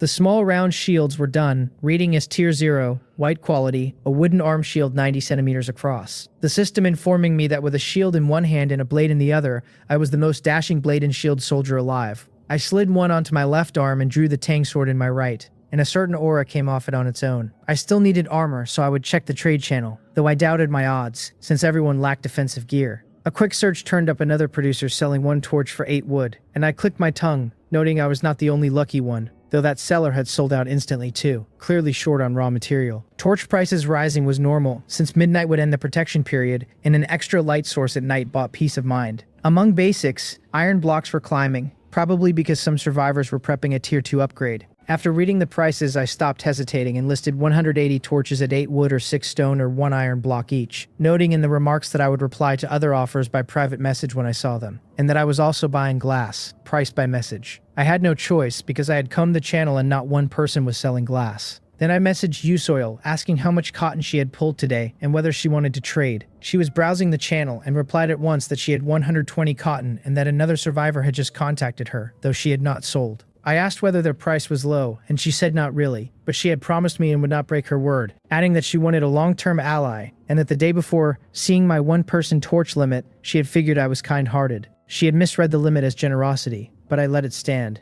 I decided this woman I had never met was solid, direct and decisive, and able to see my good points, so a smile pulled at my mouth as I replied that I wanted a long-term partner too, for complementary resources. I proposed we set each day's price off the current basic material rates, and that for today I would buy cotton at 3 wood or 2 stone per unit and take all 120. I had thought it through carefully before offering. The cost ran a little high, but the torch business had a few good days left and needed a steady raw material source, and sharing the profit kept it alive. On top of that, I planned to carve out time to practice the Mystic Void Blade technique, which meant squeezing my plant fiber gathering, making a reliable supplier worth more than ever. Soil was more than happy with the offer, well above what she had expected, since she had honestly been testing me not just as a cotton buyer but as a potential long-term ally. She replied that she would take the deal and needed 120 wood and 160 stone, and sent the order, which I checked and accepted, the system handing me 120 cotton. After that I thought a moment and sent Soil another offer. 1 small round shield for 1 wood, telling her in the remarks that it was for her own protection, my investment in her. Back on Blue Star, I had carried a large inheritance, and I had kept most of it by handing wealth to others in exchange for their help. Having learned early that relationships built purely on feeling were unreliable and that appropriate investment was necessary, that you should never prize money too highly, because people were the real key. I wanted to hold on to the supplier, and a small investment would both raise Yu Soil's odds of survival and earn her gratitude. If I had misjudged her, I did not much care, since reading a person clearly for the price of one shield was cheap. In her own house, Yu Soil, in sportswear, wore a complicated expression. No one had ever looked out for her like that growing up. Her parents treating her as a money drain and pouring all their love into her younger brother, until she sometimes doubted she was even their child. And after university, her looks and figure had brought harassment and gossip instead of real friends, everyone carrying an angle. My concern struck her as a small flicker of warmth and kindness. She accepted the trade, saying she would skip the pleasantries and just thank me, telling herself she had not picked the wrong partner. The deal closed, and I did not dwell on it, just took the next step, since whatever the outcome it was not worth fussing over, and I had plenty left to do. A system tone sounded, and I opened the panel to find someone had tagged me in the regional channel. It was Jang Pio of the Bloodfiend Alliance, saying that many people in our area lacked torches, and since we shared an area we should help each other through the hard times. His proposal was that he would front me 50 units of torch material now. I would trade the finished torches to him immediately, and he would hand over the rest of the material tomorrow. A crowd of survivors piled in below, praising Chief Jang for his concern. They said that once protection ended, a self-defense torch would do everyone good, that they too would chip in material so Chief Jang did not carry the whole cost, and that whoever needed torches should hand their material to Chief Jang to coordinate. Since I was only running a tool bench, they framed it as no real effort and a way to contribute to the group, and several called on me to come out and say something. I almost laughed in pure anger, because they were trying to morally blackmail me. By their logic, I would waste my time and front the materials too, the whole pack of them planning to freeload.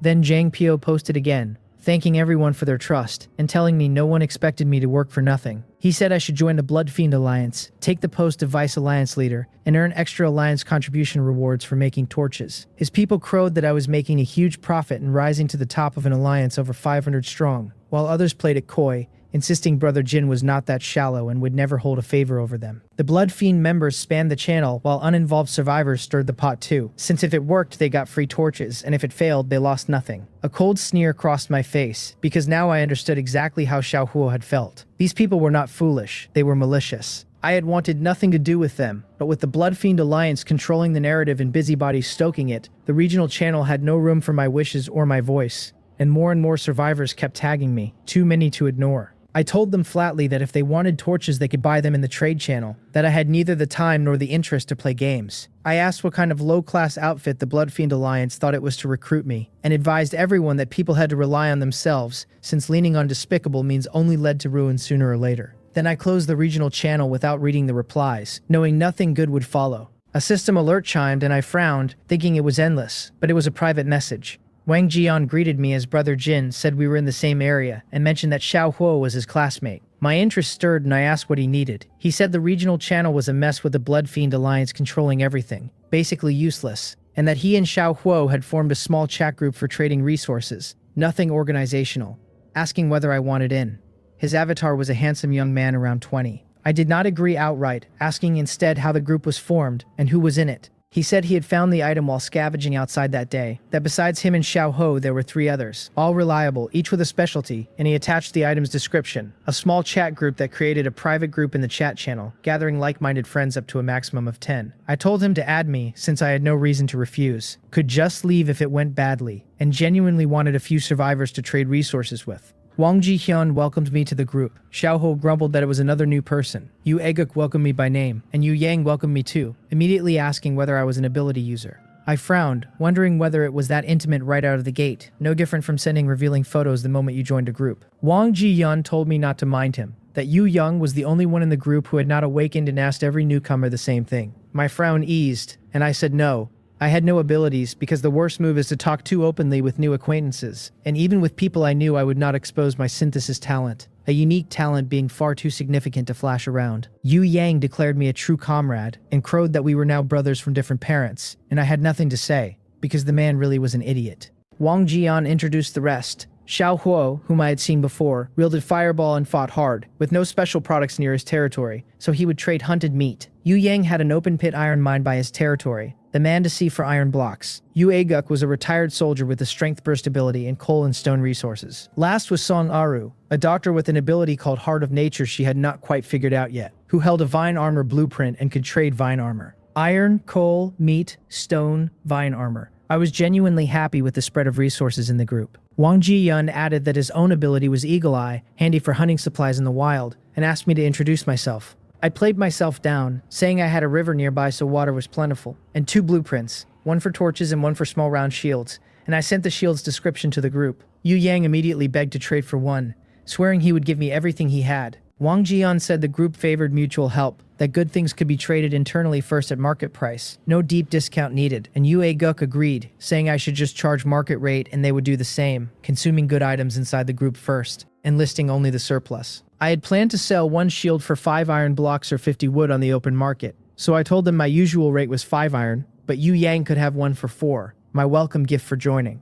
Yu Yang thanked me, the trade closed, and after that Yue Guk took 1 for 5 coal, Wang Jian and Xiao Huo each for 4 iron, and Song Aru for vine armor, every one of them taking a shield. They had traded their day's hauls before I joined, since protection was ending and everyone was slammed, so after a round of brisk deals they went offline without idle chatter, which suited me, because I had plenty to do. I went to the bench and queued 120 torches, then opened the trade channel to check sales. Successful transaction messages popped up the second it loaded. Every listed torch sold with a wall of buy requests still behind them.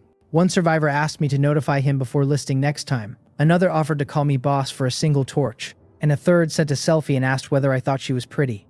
I studied the picture calmly and replied to all of them that more torches were coming soon. Beyond the buy requests sat the usual alliance recruitment, moral coercion, or sugar-coated bait, and I ignored all of it. I withdrew my earnings, 800 wood and 480 stone. No iron blocks or glass, since iron was still climbing and no one would spend glass on torches. That put me at 953 wood and 705 stone, and with the 120 torches about to list, my basics would clear 1,000 soon, so I planned to produce a batch of small round shields after the torches and trade them for iron or glass. I paged through the sales listings, and the variety really had improved. There was a Yiwu small desk lamp, rank 0, common. A household desk lamp the system joked meant mom no longer had to worry about my homework. Battery life 8 of 12 hours, the seller wanting self-defense items only and no other inquiries. I messaged to ask whether the lamp only ran 8 hours and how to recharge it once it died, but the seller did not answer right away, probably away from the channel, so I kept reading.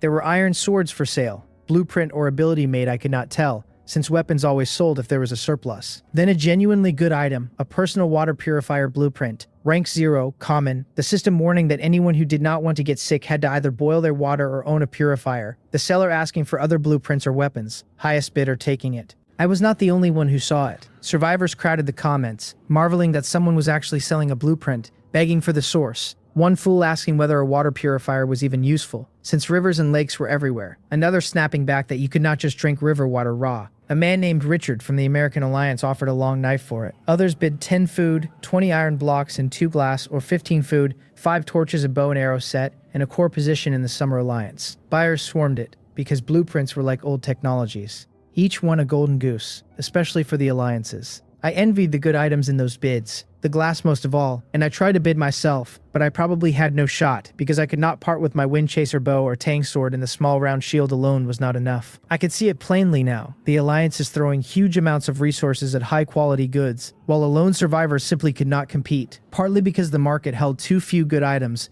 and survivors were not fools, hoarding things they might not need now but would later, refusing to sell blueprints or extraordinary weapons unless they absolutely had to. Then the lamp seller finally replied that they only traded for self-defense weapons and would not haggle, and I told them I had a shield. They said 1 shield was not enough and to add 10 iron. I shook my head and pushed back, pointing out their lamp only ran 8 hours before it became trash, while my shield lasted forever, that with a shield and a wooden spear a person could handle most dangers. So they were the one who should be making up the difference to me. The bench only carried 2 weapons right now, a wooden spear and a stone knife. After some haggling, the seller reluctantly offered the shield straight up. No extra price, take it or leave it. And I told them deal without hesitation. The system handed me 1 Yiwu small desk lamp, and I took it out at once and switched it on, the white light filling the house far brighter than any torch. Best of all, the lamp cost nothing to run, and I had a solar power bank, which meant the little desk lamp was not a one-time thing for me at all. I walked to the workbench and traded 25 torches to Wang Jihan and his group for 25 units of iron block, then dumped the other 95 torches into my inventory and listed them on the trading channel. I priced each torch at 1 iron block apiece and pinned a note asking anyone holding glass to message me, since glass was the one thing I still needed. With 47 iron blocks now sitting in storage, I lined up the workbench to turn them all into small round shields, and once that production order was set, I found myself with a stretch of empty time on my hands. The smart play was obvious to me, so I decided to gather a few materials and finally put the synthesis furnace through its paces. I already had a target in mind from scrolling the trading channel earlier. Hunting for bargains there was never going to work for me. Not when the survivors were full of clever people running every kind of alliance. So even if a loophole opened up, it would never come around to a shut-in like me. Better to stop chasing deals and actually understand my own talent. I picked up 5 serpent skins off the channel for 5 units of stone, then summoned the synthesis furnace and set the main material as a small round shield with serpent skin as the auxiliary, which together came out to exactly 6 inputs. The furnace read back a synthesis success rate of 81% and a mutation rate of 77%. That mutation number jumped out at me, far higher than anything I'd seen before, and I filed away a guess that mismatched material textures might be what drove mutation up. I held the hypothesis loosely and triggered the furnace, and the next instant it tore a chunk of mental energy straight out of my skull. My head went swimming and the fatigue doubled, the orange light flickering across the furnace for the better part of a quarter hour before a shield finally dropped onto the table with a heavy clack. I fixed my eyes on it and read the panel. It was a serpent skin shield, tier 1, rare quality, and it carried 2 attributes, raising my block success rate by 60% and adding 1 point to my physique on top of that. The description even cracked a joke at me, asking where on earth I dug up serpent skin this smooth and sturdy. Rare quality, 2 attributes, on my very first real attempt, and I had to ask the system straight out how quality even worked. It laid the ladder out for me cleanly enough, each tier of an item splitting into common white, fine blue, rare orange, perfect red, and mythical gold, with common carrying no extra attributes, fine carrying 1, rare carrying 2, perfect carrying 3, and mythical capped at nothing at all. 2 attributes on the first real try. The goddess of luck had genuinely kissed me this time. I'd pulled an orange item that would stay useful all the way through tier 1, and the synthesis furnace was starting to feel less like a talent and more like a divine artifact dropped into my lap. The face of the shield was leather worked with a serpent pattern that gave off a strange, exquisite beauty, and the moment I strapped it on, the extra point of physique made itself known.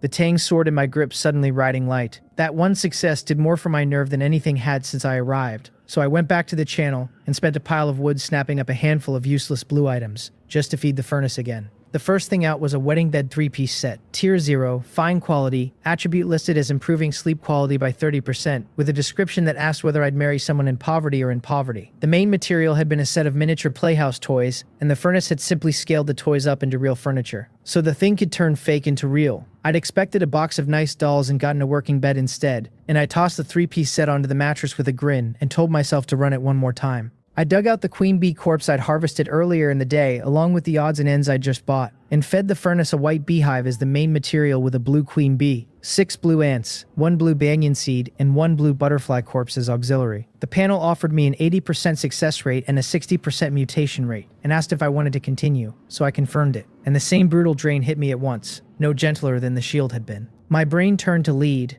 a stinging ache and a crushing drowsiness arriving in the same breath. And when I called up my panel, I saw only a sliver of mental energy left. This single synthesis had eaten 2 whole points, and the orange glow across the furnace told me, if I was reading it right, that another rare item was on the way. After that, I kept nodding off like a kid dozing through a lecture, pinching myself awake just to outlast the wait, because there was no way I was missing the reveal. A full hour of that misery passed before the equipment finally surfaced. The panel named it a Goo King Bee box, tier 2, rare quality, with 2 attributes, a bee lure that pulled enormous attraction over bee swarms, and a flat +1 to the rank of any queen bee inside it. The description told me the box was a swarm fighting arena, that once 1,000 bees gathered I could switch on a breeding mode where survivors fought until a winner rose to become queen, and that if the queen ever fell in battle, the whole mode had to start over. A tier 2 orange item, strategic grade equipment no question. It controlled bee swarms in open combat, and the second I imagined feeding it a horde of poisonous bees, my exhausted brain actually cleared a few degrees out of sheer greed. If I ever got my hands on a tier 1 swarm, I didn't even dare let the thought finish. I grinned, slid the bee box into my inventory, and forced myself up to list every finished small round shield on the workbench. 47 of them, each going for 6 iron blocks or 1 glass, capped at 1 per person. The listing done, I had nothing left in the tank, so I staggered to the bed and pitched face first into the covers, swearing to myself that I would never again be this reckless with the furnace.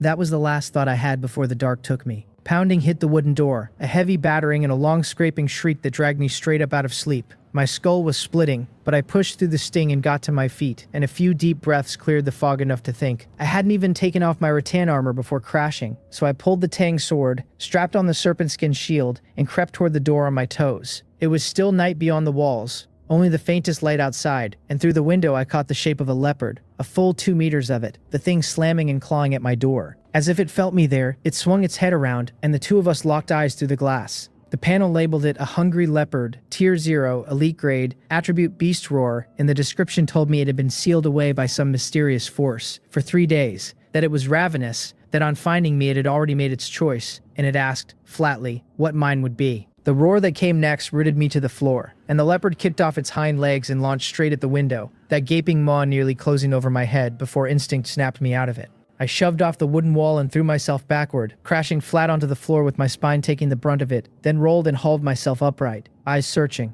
The window was shattered, but the leopard hadn't come through. Barely. I spat out a mouthful of bloody foam, having bitten clean through my own tongue in the fright, and for once I was grateful for the pain, because that bite was the only reason I wasn't already a headless knight. The beast reacted insanely fast. One glance and it had me pegged. I muttered as much to myself, mostly just to push back the taste of imminent death, since my heart was still hammering against my ribs. It stayed silent out there, but I knew it hadn't gone anywhere. It had simply chosen me. The thing was cunning, willing to swallow its hunger rather than throw itself blind through the broken window, and I understood why. My main hall was crammed wall to wall with supplies, and any leopard that came charging in here would lose half its agility to the clutter, so it waited me out instead. The standoff stretched long and quiet, and I realized the math was wrong for me. Outside, the leopard's advantage was simply too large, so I had to invite it in. Calm returning, I smeared snake venom across my blade and strode to the door, pulling the iron blocks out of the doorway and into my inventory before I hauled the door wide and snapped back fast. The leopard padded into view, slow and deliberate, settling at the threshold, coiled and ready. I shouted for it to come, dropping low behind the serpent skin shield, gripping the tang sword, baiting it forward. Then I crept toward it myself, and when 2 meters separated us, I lunged.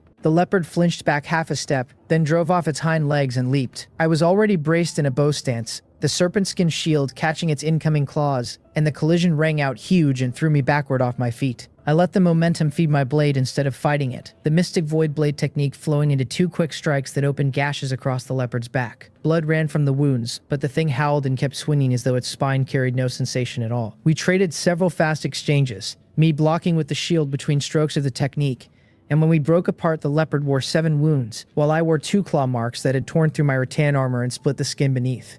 I gave ground, rebuilding the gap between us, and told myself the equipment edge was real, that I could take this. Pulled back into the distance, the leopard and I went still, facing each other across the wrecked room. I was waiting, and the thing I was waiting on was the venom. The leopard had figured out by now that its prey was too tough to bite, too slippery to pin, and impossible to simply leave. A moment later, I caught the first tell, its movements warping ever so slightly, and I forced myself to stay patient through a flood of relief, until I saw its whole body start to sway. Only then did I close in and let the sword technique loose. The leopard's reaction speed collapsed, while my own strokes ran smoother with every repetition, and inside a handful of moves I'd cut most of the way through its head. As the fight died, my mind unclenched, and the exhaustion crashed back in on top of me. I waved the gathering skill across the leopard, and it dissolved, leaving the room a disaster behind it, and the system tallied 1 blue beast hide, 1 blue fang, and 5 white portions of meat. Then it congratulated me, telling me I had cleared the first trial at a perfect rating and earned a silver treasure chest, and a chest shimmered into being in a wash of white light. I set the chest aside and opened the chat channel, telling myself out loud that the mental drain had nearly cost me my life, and that I had to learn the lesson for good. Ignoring the 99 plus private messages stacked up, I turned to the system notifications, and they did not lighten the mood. The novice protection period was officially over. The seals had lifted off plants, animals, weather, and mutated creatures all at once. A fixed monthly trial would land at the end of every month, with the test being a beast siege. The countdown already sitting at 27 days, and random trials would surface throughout the survival period without warning. On top of all that, an acid rain trial was detected with a countdown of 7 days. I read it all the way through with my face going grim, sat with it a long while, then opened the new little group everyone had formed. Xiaohuo led off as breathless as ever, declaring that in ancient times, Wusong fought a tiger, and that today Xiaohu had slaughtered one, complete with a photo of himself grinning over a tiger corpse. Yu Yang fired back that of course the protagonist's combat power was off the charts, then complained that his own trial had been a black-backed wolf, while Wang Jihun said his had been a hyena and asked Uncle Yu what he'd drawn. Yu Aguk answered that his was a python and floated the theory that the trials scaled to combat power, and Song Aru agreed it was likely, admitting she'd faced a wolf so weak it almost gave her a heart attack anyway. That last bit surprised me, since the doctor had barely spoken before, but the lingering fear and the rush had clearly loosened her up. Yu Yang wailed that his combat power was even worse than Sister Aru's, then asked where I'd gotten to, and I told them I'd just wrapped mine, a leopard. Yu Aguk praised the strength as extraordinary and pointed out that everyone in our group had passed, which he called worth celebrating, and Yu Yang noted that the headcount in the world channel had cratered. Against the easy relieved warmth in our little group, the world and regional channels were one long wail. Calls for help and cries for rescue spammed the screen without pause. Person after person who'd passed the trial but come out of it badly hurt. People begged for wound medicine and swore they'd repay it, traded away supplies for it. One survivor crying that after barely escaping the apocalypse he refused to die in this world too, while another shrugged off a lost arm and said he'd see everyone in 18 years. If you charted the price of injury medicine, it would have been a single towering green candle. Doses kept hitting the trade channel and getting snatched the instant they appeared. Supply nowhere near demand, because after only 3 days, how much medicine could anyone possibly be sitting on? They called it a trial, but it was an elimination, a cruel one, sweeping away anyone with a weak body or an unwillingness to face reality. Medicine was scarce and profit came first, so the injured dragged out their most prized possessions just to barter for it. Crafting blueprints, attribute equipment, rare materials. I browsed the wreckage myself and turned up a blueprint fast, a backpack blueprint listed for injury medicine. And when I checked it, the thing was genuinely practical. I told the seller I had some trauma medicine, that mine worked on external wounds and lacerations especially, and asked what kind of injury he had. He answered at once that it was a beast claw, clearly having been waiting on a reply. So I told him to check the attributes and trade if he was satisfied. No haggling on my end. The medicine was worth far less than the blueprint, but this was a special moment, and with the Alliance's hoarding wealth, every delay risked complications, so the seller fired off the trade request the second he'd read the description, just as eager to move before anything went wrong. I came away with a backpack blueprint that built a common backpack out of one beast hide and 2 ropes, and I was thoroughly pleased, having saved a man's life and pocketed a blueprint in one stroke. A clean win on both sides. My own scrapes had already scabbed and weren't serious, and with no more medicine to spare, I pulled myself off the trade channel. First I collected the harvest from the small round shields, 240 iron blocks and 7 glass, which left my shelter upgrade at dawn. It was pitch black outside and there could still be beasts prowling, so I had no intention of standing exposed for an upgrade in the dark when waiting a few hours cost me nothing. With the time to kill, I opened a regional channel, where the population had dropped by nearly 300, just over 700 souls left in the whole area, which meant a quarter of us hadn't survived the trial. The channel had basically become the Bloodfiend Alliance's personal megaphone, members urging everyone not to take risks and to use the life-saving artifact Chief Jang had handed out, praising Chief Jang's flawless character against all those selfish people. The few scattered voices cursing the Bloodfiend Alliance for being a deceptive leech got drowned instantly under the flood of rebuttals. I wondered what this life-saving artifact actually was, but information was thin, so I shelved the question. Then I remembered the chests still waiting, and that mattered more. A red light flared as the silver treasure chest cracked open, and I reached for the orb on the right, and crushed it first, turning up 200 kilograms of flour, described as high-quality Kitai flour, pure white and fine, chewy and fragrant with wheat. Flour wasn't a thrill, but it was deeply practical. Since landing in the shoe world, I'd eaten nothing but dry rations every single day, and I wanted noodles. I wanted steamed buns, because as a northerner, going days without either left me feeling like I hadn't eaten at all. Grain was hard currency here besides, the kind of thing nobody ever held too much of, since survivors had no way to farm yet and ate only what they gathered or pulled from chests. Down the road there might be hunting, but the refined food of the old world was going to be a long time coming, and just picturing noodles and steamed buns put a longing ache in the corner of my mouth. I stored the flour and crushed the next orb, which gave me a diamond breathing method, rank 1, perfect quality, carrying 3 attributes. The first, body strengthening, let cultivation permanently raise physique. The second, immunity to evil, granted heavy resistance to charm and control skills. And the third, Vajra Body, was an active skill that wrapped a full protective shield around the body when triggered. The description called it an introductory foundation building method for Buddhist disciples from another world, a solid base for whatever cultivation came later, with an entry requirement of a basic physique of 8 or higher. A cultivation method, and a defensive one at that. This was an absurd stroke of luck, a technique that strengthened my body forever, hardened my mind against control, and threw in a shield on top. A genuine lifesaver. The leopard's roar still rang faintly in my ears, and I knew that with this cultivated situations like it would stop being a problem at all. When I played games, I always picked the tanks, thick-skinned and damage-resistant, never the fragile micro-heavy carries, on the simple logic that you can only deal damage if you stay alive. But my physique sat at 6 right now, and the serpent skin shield's bonus point didn't count toward the basic stat, which meant I was too short of even qualifying for the method. So it went into my inventory as a last resort for later, and I caught myself half wishing for a handful of transcendent fruits to close the gap. The final orb gave me a charcoal blueprint, rank 0, fine quality attribute, long-lasting combustion, the description insisting that everyone loves grilling. It struck me as fairly useless, the weather still far too hot for me to want to stand over a grill, and I had zero mood for barbecue, so I shook my head and casually slotted the blueprint into the workbench. With everything tallied, exhaustion rolled back over me, my overdrawn mental energy still nowhere near recovered, and the fight on top of it leaving me wrung out. I told myself to sleep and upgrade the shelter early, then pulled the iron blocks out again to barricade the wooden door, set the Tang sword beside me, and lay down without bothering to shed the rattan armor. Dawn came pale, and the rising sun hadn't yet reached into the wooden house, leaving the inside dim. Still thick with sleep, I shoved the bedroom door open and a gust of wind cut straight through me, the shiver snapping the last of the drowsiness loose. It was cold, and I wondered whether autumn was already moving in, since we'd arrived in late summer and the novice period had kept the weather mild. But the moment that protection ended, the morning breeze had picked up a real chill. Out of pure habit, I opened the chat channel, because 3 days is supposedly all it takes to form a habit, and I'd already locked in the routine of checking the group first thing.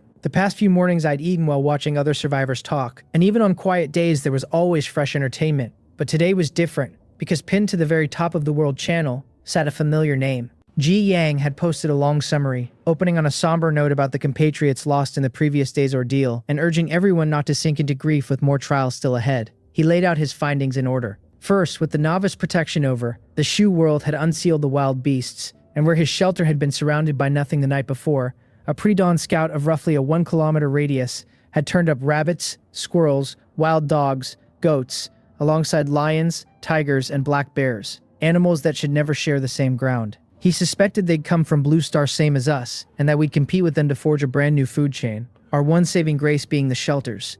So he warned everyone again to take care venturing out. Second, the system had released climate control. Autumn had arrived, and from the current temperature, the winter here was going to be brutal, harsher than anything in the south, or even the northern reaches of Blue Star, so everyone needed to stockpile warmth and food in advance. Third and most urgent, an acid rain trial was coming in 7 days, and judging by the difficulty of the last trial, it would not be gentle. So he told us to store water, food, and weapons now, since prolonged acid rain meant famine and the animals would grow desperate. He closed with good news, that a level 2 shelter was built of stone with heating like a fireplace, that level 3 should be better still, and that upgrading was the key to survival, signing off with a wish that everyone help each other and live. The replies beneath it praised Teacher Guy as a wilderness survival expert with real experience. One person confessing he'd set out to chop wood that morning, only to be chased home by a wild boar. Another calling the help genuinely touching. Then it soured fast, the thread sliding from gratitude into sniping.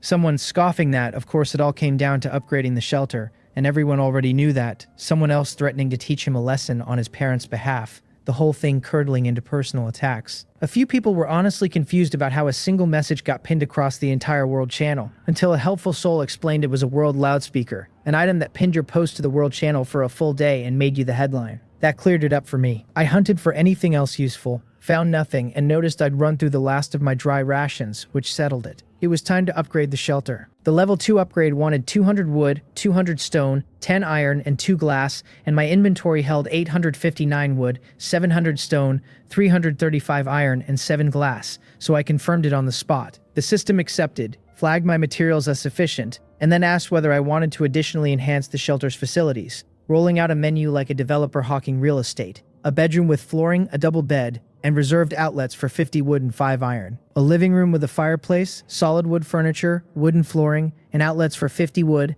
50 stone, and 5 iron. A kitchen with iron cookware, a stove, and reserved water and power for 50 stone and 5 iron. A workshop that improved the workbench and unlocked higher quality crafting from other materials for 50 wood, 50 stone, and 5 iron. A storage with 2-dimensional shelves holding 20 items each for 50 wood and 50 stone. A bathroom with a shower and a rooftop stone water tank for 50 stone and 2 glass. Each was optional, and the system warned that adding any of them later would cost more, so it told me to choose carefully. I stared at the menu, honestly dumbfounded at where the system had picked up this hustle, because a plain upgrade was apparently a bare shell, and if I wanted to actually live well, I'd have to pay extra for the renovations. Somehow that made the whole world feel a little more down to earth. I told it to confirm everything, because some of those rooms might not be urgent, but I had 4 blueprints in hand, which meant I had money. And if the system bothered prompting these facilities, they surely had real uses. The shelter swallowed itself in white light the way it had before, the materials on the ground draining steadily, and after roughly 10 minutes a brand new stone house stood in front of me. It ran about 200 square meters, double its old footprint, built entirely from green stone with no seam anywhere on the exterior. As though carved from one solid block, a square stone water tank fused seamlessly onto the roof, and the windows shielded by an iron bar mesh that ordinary beasts would never shatter. Inside, wooden flooring ran through both the living room and bedroom, the living room fully furnished, My old table and chairs transformed and resized to fit the space.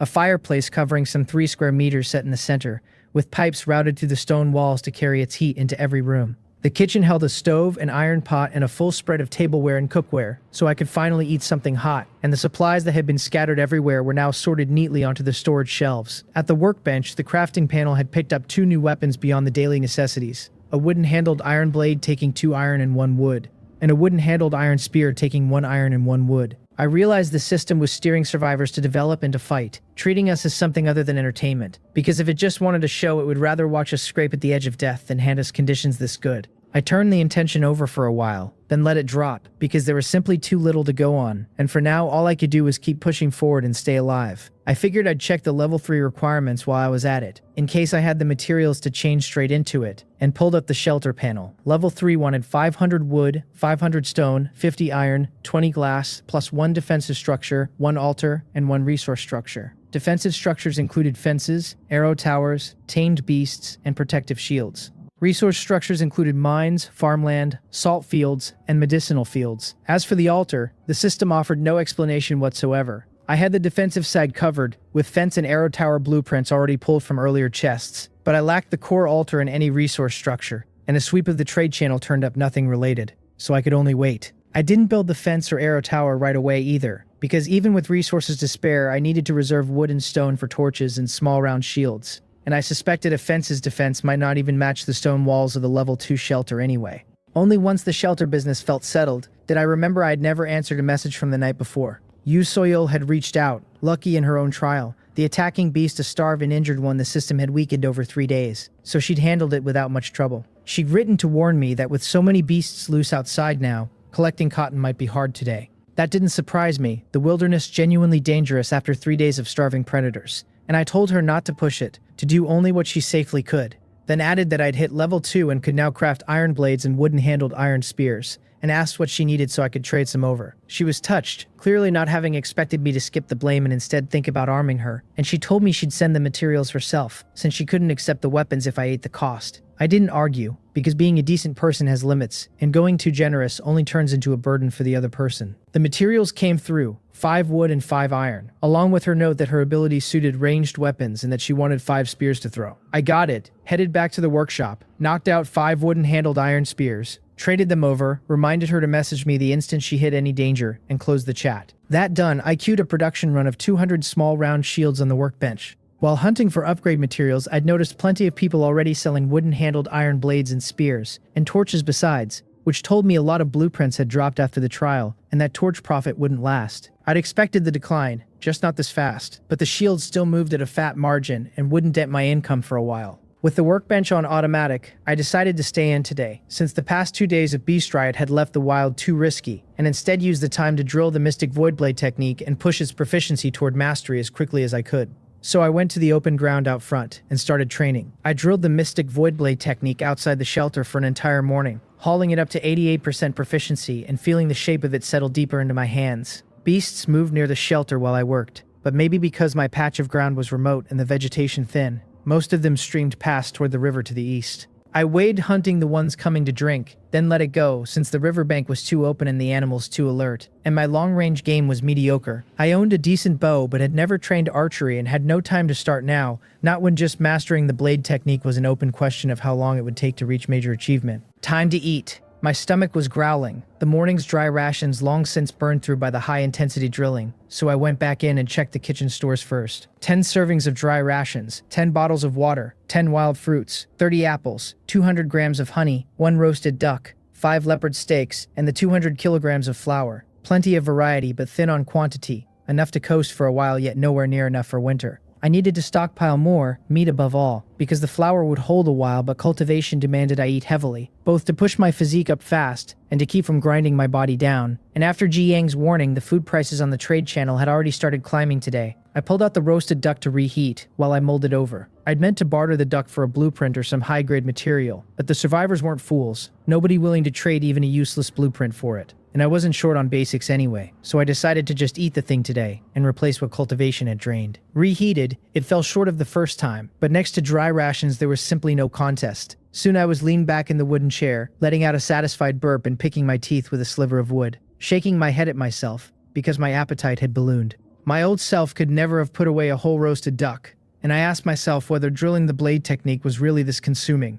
I felt like my stomach digested food the instant it landed, my whole body crying out for fuel. What I didn't know was that the blade technique wasn't the culprit at all, but the energy fruit I'd eaten earlier, still not fully digested, working away in the background while I trained, which was the real reason the drilling had gone so fast. The food problem had turned urgent. I hadn't planned to go out today, but the math no longer worked, because another afternoon of cultivation would chew through the last of the leopard meat and leave me empty by tomorrow. So I made up my mind to risk it. And rather than rest, I went to the 200 small round shields I'd finished that morning, splitting them into 2 orders of 100 each, one going for 20 wood apiece and one for 4 iron blocks apiece. Stone was fine for now, but most of my blueprints ran on wood and iron, and those 2 materials were what I needed for primitive accumulation. With the chores cleared, I dropped the Goo King Bee box into my inventory, shut the door, and set off west along the foot of the mountain. This wasn't like the old outings where I could sprint flat out. The protection period long gone, and beasts no longer rare, so I had to walk while constantly reading my surroundings, my pace dragging because of it. A full half-hour passed before I found a gentle slope I could climb into the range behind. Looking up from the base, the slope ran under a forest of dense, lush green, shrubs crowding thick beneath the canopy, and I hesitated a moment because a forest, on some level, just means danger. I'd have to face it sooner or later, though, since I needed to source my own meat and couldn't leave a resource this critical to the unstable mercy of the trade channel. So after a beat, I steadied my face and let my figure slip into the trees. The deeper I went, the thicker the growth. Elms and poplars mostly, tall and straight. The high canopy choking off most of the light, so only scattered patches fell to the floor. Branches and dead grass had built into a deep layer of humus, my footprints sinking into it. The forest oddly quiet with few bird calls, every twig I cracked underfoot, landing loud in the hush. It struck me as strange that there weren't more animals, since I'd been in a while and seen only a few birds and squirrels, almost nothing large. Not that I minded, since hunting wasn't even the point today, and fewer animals just meant less fighting, though I kept every step careful all the same, half-braced for a beast to come hurtling out of the shadows. Then a swarm's hum reached me from a distance and my face lit, the sound coming from the right. I changed course and hurried toward it, and after circling a few big trees I found exactly what I'd hoped, a knot of horned bees pouring in and out of a tree hollow. This was the whole reason I'd come, to restock gladiators for the Goo King Bee box. The horned bees had yellow heads, fine-haired black thoraxes, and yellow and black striped conical abdomens tipped with 3 venomous stingers, which earned them the nickname Three-Eyed Needles. I crept toward the hive and stopped about 2 meters off, because horned bees are vicious, and getting any closer risked a strike that would turn the whole hive's hatred onto me. I set the Goo King Bee box on the ground, poured all 200 grams of my honey inside as bait, laid my hand on it, concentrated, and triggered its special ability to crank swarm attraction up by 60%. Then I retreated fast and brought out the windchaser bow I'd never used, knocking an arrow with a tip that wasn't metal at all but a cotton ball soaked in peppermint oil I prepared before leaving. I breathed deep, drew, sighted on the hollow, and loosed on the exhale, and the arrow grazed the trunk perfectly and buried itself in the grass behind the hollow. A flush of embarrassment crawled up my face, since I'd been aiming for the hollow itself, and I laughed at myself, grateful nobody had been around to see it. I knocked again, corrected the angle, and this time the arrow flew clean into the hollow, the peppermint scent flooding the space inside. A cloud of bees boiled out moments later, droning around the hollow, plainly agitated, and then they noticed the bee box not far off. The box pulsed orange, and the swarm drifted toward it as if their minds had simply switched off, filing inside one after another, because the pull of a Tier 2 rare box was something Tier 0 common horned bees had no chance of resisting. 10 minutes on, no more bees flew out of the hollow, and everyone outside had vanished into the box. So I got up, walked over with the high-quality stone axe I hadn't touched in ages, and dropped the big tree in a few swings. The felled trunk laid the hive bare, sitting flat across the top of the hollow like a hat, not a single bee escaping the dense combs, so I leaned in and cut it open with my tang sword, to find a plump queen inside. My box was in breeding mode and would produce its own queens, so I had no use for this one, and once she was dealt with, I gathered the hive for 500 grams of honey. As the gathering finished, a wooden treasure chest rose out of the hollow, so killing could drop chests,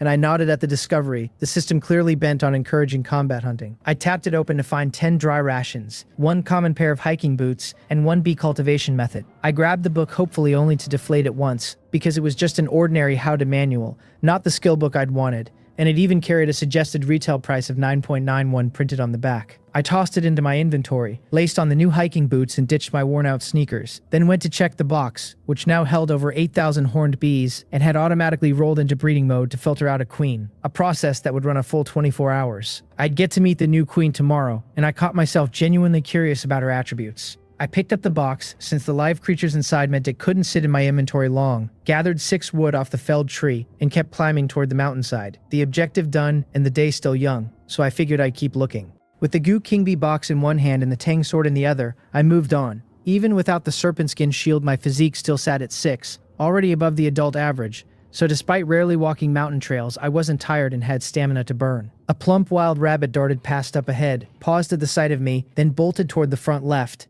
and I badly wanted spicy rabbit head but had no way to get it. Both hands full and no time to draw and shoot. Even if I'd had the time, my archery being what it was, my odds of tagging a moving rabbit weren't much better than winning the lottery. My gaze trailed the bouncing rabbit anyway, and that was how I caught a flash of vivid color and wandered over to find a patch of bright red wild mushrooms, light red and brick red and orange red, standing out hard against the green. These had to be poisonous, going by the old online rule that the gaudier a mushroom, the deadlier it is. But I didn't give up on them and ran my detection skill across the patch. The panel read them back as red umbrella mushrooms, common quality, edible, nutrient-rich, delicious, a rare delicacy. Genuinely edible. I had to remind myself again that this was the Shoe World and not Blue Star, that I couldn't read anything here through Old World experience. Then I set the bee box down, squatted and started picking. Terrified of grabbing the wrong one, I scanned each mushroom before I touched it, better safe than sorry, and came away with 56 red umbrella mushrooms. In good spirits, I searched uphill another half hour for meager returns, and just as I was about to head down and call it, a loud crash boomed out roughly 500 meters to my left and rear. My body went taut, and my face hard. I scanned around, found a big tree, climbed it fast, lashed the Goo King Bee box up among the branches and hit it, then dropped back down, drew the serpent skin shield, and moved toward the sound to see what it was. 500 meters wasn't far even through the obstructing forest, and I closed the gap quickly, the heavy panting of a beast reaching me as I neared. So I bent into a half crouch and slipped behind a banyan as thick as 3 men linking arms,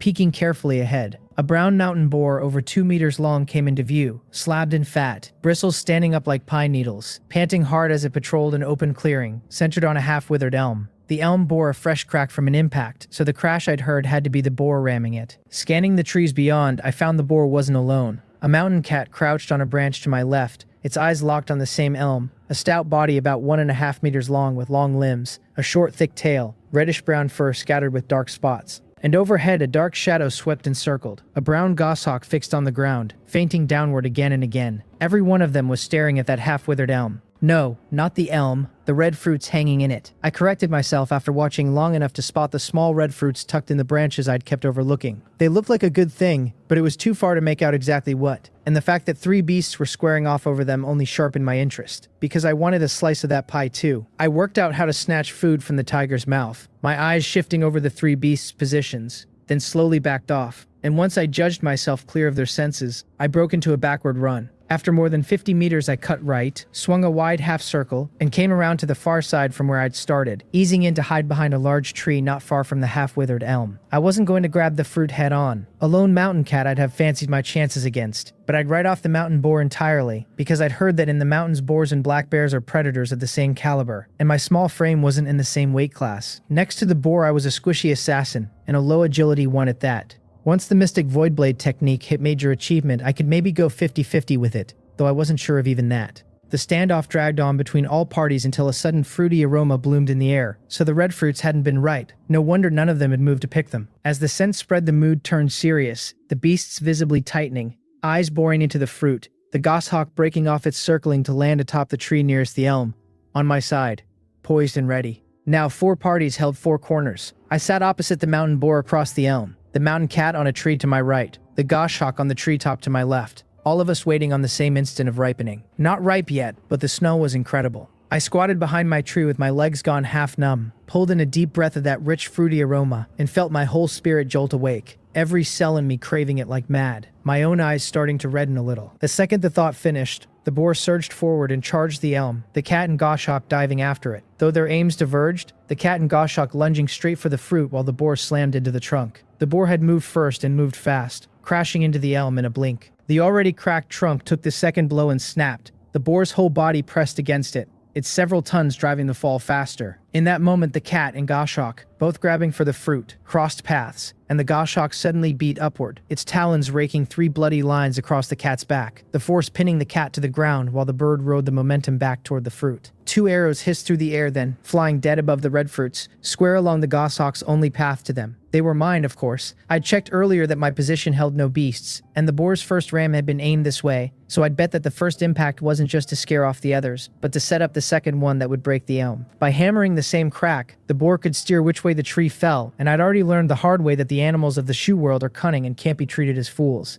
which was exactly why I'd hidden from the boar and circled here, so it would never sense a human nearby. The boar could dominate on the ground, but to claim the fruit it had to drop the tree. Otherwise it could never wrest it from the goshawk, and I gambled it would topple the elm in my direction. I gambled right. The tree was coming my way. I saw the elm falling toward me, and the cat and goshawk both lunging for the fruit, so I knocked and drew and loosed 2 fast arrows above the red fruits to block the goshawk, then snapped the wind chaser bow away, pulled the serpent skin shield, and sprinted flat out for the fruit. On the far side, the goshawk did dodge the fast arrows and missed its grab, forced to peel up into the sky and circle around. By then I was already under the red fruits, shielding my head, and I shoved off a tree trunk, leaped and snatched at the fruit with my right hand. The instant my fingers closed on the branch holding it, my 7 points of physique, the shield's bonus included, fired all at once, and a hard pull broke the arm-thick branch clean off. I gathered it and dropped it into my inventory the moment it was mine. No time to spare for system props. Because right then a dark shape was already tearing toward me at full speed from the front. Plainly the boar, its prize stolen, and still hanging in midair I could already make out its bloodshot eyes. Those savage eyes fixed dead on me. Midair, I braced the shield with my left arm, drew my right hand back against it, then drove the shield down hard into the charging boar's skull. A muffled thud, and I was flung backward, landing several meters off in an open patch. My face twitched as I scrambled up and ran, sprinting backward and changing direction constantly. Behind me, the enraged boar, stunned by the head-on collision, stalled its charge, and by the time it came to and looked up, I was already bolting. It shook its head, roared in fury, and came after me like a tank on powerful strides. On the other side, the mountain cat that had been slammed down recovered too, and seeing me intercept the prize, it fell in close behind the boar, chasing me even as the 3 deep bone-deep gashes on its back warped its usually fluid movements. The goshawk overhead refused to quit either, but I deliberately picked the densest foliage, giving it no opening to dive, and after several of my direction changes it gave up the chase, never daring to land on the ground. The boar tore after me without slowing for anything, plowing straight through large trees, but it was still flesh and blood, and after a few collisions it couldn't sustain the high-speed pursuit. I kept cutting direction and ducking into thick stands of trees to break its line. Ran maybe 10 minutes until the booming of struck trees finally peeled away from my heading, and after a while longer I judged I'd shaken it and slowed to a stop, leaning against a big trunk, heaving for breath to claw back my physique. I'd never in my life run that fast that long, weaving and cutting through forest the whole way, and only now did I feel my lungs about to burst. I steadied my breathing, registered that I was clear, and let my spirit unclench, and the instant I did a piercing pain shot from my left arm straight into my brain, and turned my face green. I tested it, pinching the arm gingerly. I muttered that it probably wasn't broken but maybe fractured, and that it hurt like hell, grimacing even as I couldn't keep the grin off my face. Snatching food clean out of the mouths of 3 beasts had left me wildly stimulated, and I genuinely loved that surge of excitement. A soft click beside my ear cut the thought dead. My face went serious and I whipped around to find a figure already pressed close behind me. The mountain cat from the tree, the click coming from a branch it had stepped on and snapped. To track me from that far really did earn it the name of a jungle predator, and a flicker of surprise crossed my eyes even as my hands moved fast, the right drawing the tang sword, the left forcing the serpent skin shield up through the pane. Watching the cat approach, I saw the 3 deep gashes across its back, the fur around them matted red. No wonder it had made a sound. It was hurt too, and not lightly, since with its usual agility it never would have cracked a branch. By rights, with wounds that bad, it should have hidden away to heal rather than risk meeting another predator. Greed was the only thing driving it to chase me wounded, its mistake. I stared at the cat and saw it had no immediate intent to attack, which made me anxious, because I didn't want to fight here worried a drawn-out clash would draw other animals. If the cat then slipped away I wouldn't be able to escape, and I especially feared the boar arriving on the noise, since it would surely come for me first and I was in no shape to deal with it. If it wouldn't attack, I'd have to force it to. A flash of inspiration crossed my mind, so I pulled the red fruit out, flashed it in front of the cat, and shoved it back. But the fruity scent had already spread around me. The cat's eyes went red, and it couldn't hold back, pouncing hard, and that was exactly what I'd been waiting for. I shouted and sidestepped, the tang sword in my right hand sweeping the Mystic Void Blade technique in a grand, powerful arc that came down precisely on the cat's back wound. Injuries stacked on injuries, the cat let out a mournful cry and dropped under the heavy blow, unable to rise after several tries. And when I stepped in, I saw it wailing, its back a bloody ruin, the stark white of its spine snapped in two. My 7 points of physique fell short of the boar's, but it was more than enough to overpower the cat. So without hesitation I swung again and ended its suffering. I wasn't especially thrilled by the win. The fight had cost me little, but it gave me a clearer read on my own strength. And with a grim face, I waved the gathering skill across the cat for 1 white damaged beast hide, 2 blue fangs, and 3 blue meat steaks. A wooden treasure chest surfaced nearby at the same time, but I didn't open it, just dropped it straight into my inventory, because I needed to move, the commotion and the blood smell likely to pull in other predators. And injured as I was, I couldn't afford to end up like this cat. I read the direction carefully, followed the path the boar had bulldozed back to where I'd taken the red fruit, then traced my own markers up to the Goo King Bee box lashed in the tree. I stowed the Tang sword, took down the box, checked my bearings, and started fast down the mountain without searching further. On the way down, I crossed more sounds and resource points, but I held off, planning to come back better prepared, the trees blurring past as I reached the foot of the mountain safely. No more detours, I told myself. An injured man had no business wandering, and I needed to get back to the shelter fast. I made it back with daylight still to spare. I set the Goo King Bee box by the living room door and sat at the wooden table, and only then did my strung-tight nerves finally loosen, the soreness all through my body making me wince. Looking at my left arm, I remembered something, opened the chat channel, and sent a private message asking whether Dr. Song was there because I needed to consult her. Song Aru was the only doctor I could think to reach in the small group. No reply came after a while, so I figured she was busy and hadn't seen it, and rather than fret, I settled down and opened the trade channel to check how the small round shields had sold, only for a flood of notifications to spill out. Every listed shield had moved, netting me 2,000 wood and 400 iron blocks. The private requests, though, ran bizarre. One man offered a set of his original underwear for a shield. Another had only 2 iron blocks and asked me to lend him one on credit, swearing he'd pay it back. A third introduced himself as the leader of some alliance with nearly 20,000 survivors, sincerely inviting me to join and dangling the post of 1,000-man commander based on my abilities, asking me to consider it seriously. Yet another gripped that my shield was too expensive, that the materials were close to a wooden-handled iron blade, and the pricing was exploitative. The math didn't back him, though. A blade ran 1 wood and 2 iron, and with 1 iron block trading for 5 wood, that put its cost around 11 wood against a typical selling price of 15, while my shield took 1 wood and 1 iron, a cost of 6, which I'd priced at 20 for better than double the margin. I ignored every complaint, because lots of people were selling blades now, and almost nobody was selling shields. And scarcity makes value, so I was only matching the going rate the other shield sellers charged anyway. With the tally done, I closed the trade channel and pulled out the red fruit I'd risked my arm to steal. Now for the prize reveal. I was bursting with anticipation, having held off checking it earlier precisely because I'd been too keyed up and needed to calm down, half afraid the excitement would be more than my heart could take. A light screen surfaced and named it an orange-red mistletoe fruit. Rank 0, rare quality, attributes that slightly raised physique and slightly raised spiritual potential.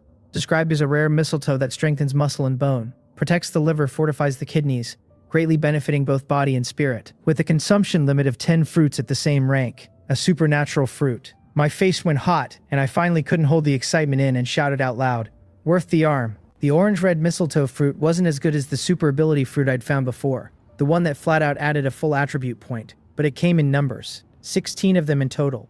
I tucked the red fruit carefully into my inventory, and only then did I relax. I couldn't eat them now, because from experience consuming them while drilling the Mystic Voidblade technique let me absorb them fast and pushed my proficiency along with it. Then I brought out my last haul, the wooden treasure chest from the Dead Mountain Cat, and opened it to 24 normal servings of braised beef noodles, 1 raincoat, and 1 cumin. The noodles were a whole case of instant noodles, Red Elephant brand, and I rated them the most valuable thing I'd opened. High-quality food far beyond dry rations and bread, high-calorie, easy to eat, and genuinely good. Perfect for a wilderness survivor. The seasoning packets were a fortune in their own right, holding salt, powdered sugar, MSG, and star anise powder because in an unindustrialized shoe world spices ran more expensive than gold. I hadn't tasted salt in days, having meant to buy some on the trade channel tonight, just making do through the lean stretch. The raincoat and cumin were merely average, the coat probably no match for the coming acid rain and the cumin short on uses, so I told myself to stash the raincoat in the warehouse and drop the cumin in the kitchen for grilling meat later. Just as I stepped out of the kitchen, a private message chimed,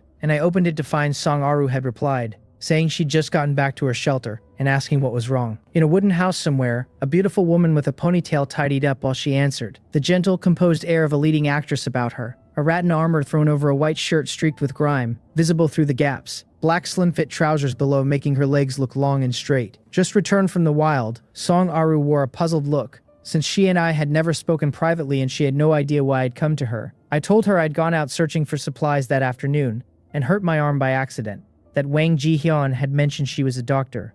so I'd hoped for her help. She answered without hesitation that it was no trouble, and asked me to send a photo of the injury so she could take a look first. I told her I'd been holding the shield when the mountain boar hit it, and that my arm was red and swollen, and sent the picture. She studied it carefully, surprised that I'd come back in one piece after provoking a boar at all, then told me the problem looked minor, and to gently press around the swelling and describe how it felt. I followed her instructions, pressed lightly, and reported back, and she concluded that it probably wasn't a fracture, but possibly a bone crack, though without x-rays there was no confirming it further. That eased me a little, since I'd suspected as much myself, and a professional's word settled my nerves. Then she warned me not to take a bone crack lightly, to avoid lifting heavy things with my left hand for now, and to avoid fighting because another injury would only make it worse. My heart just settled, climbed right back up at those two carefuls. No heavy lifting with my left hand, and no fighting would absolutely raise my survival difficulty, possibly costing me my current lead, dropping me behind the pack, maybe getting me eliminated outright. My face went dark as storm clouds before a downpour.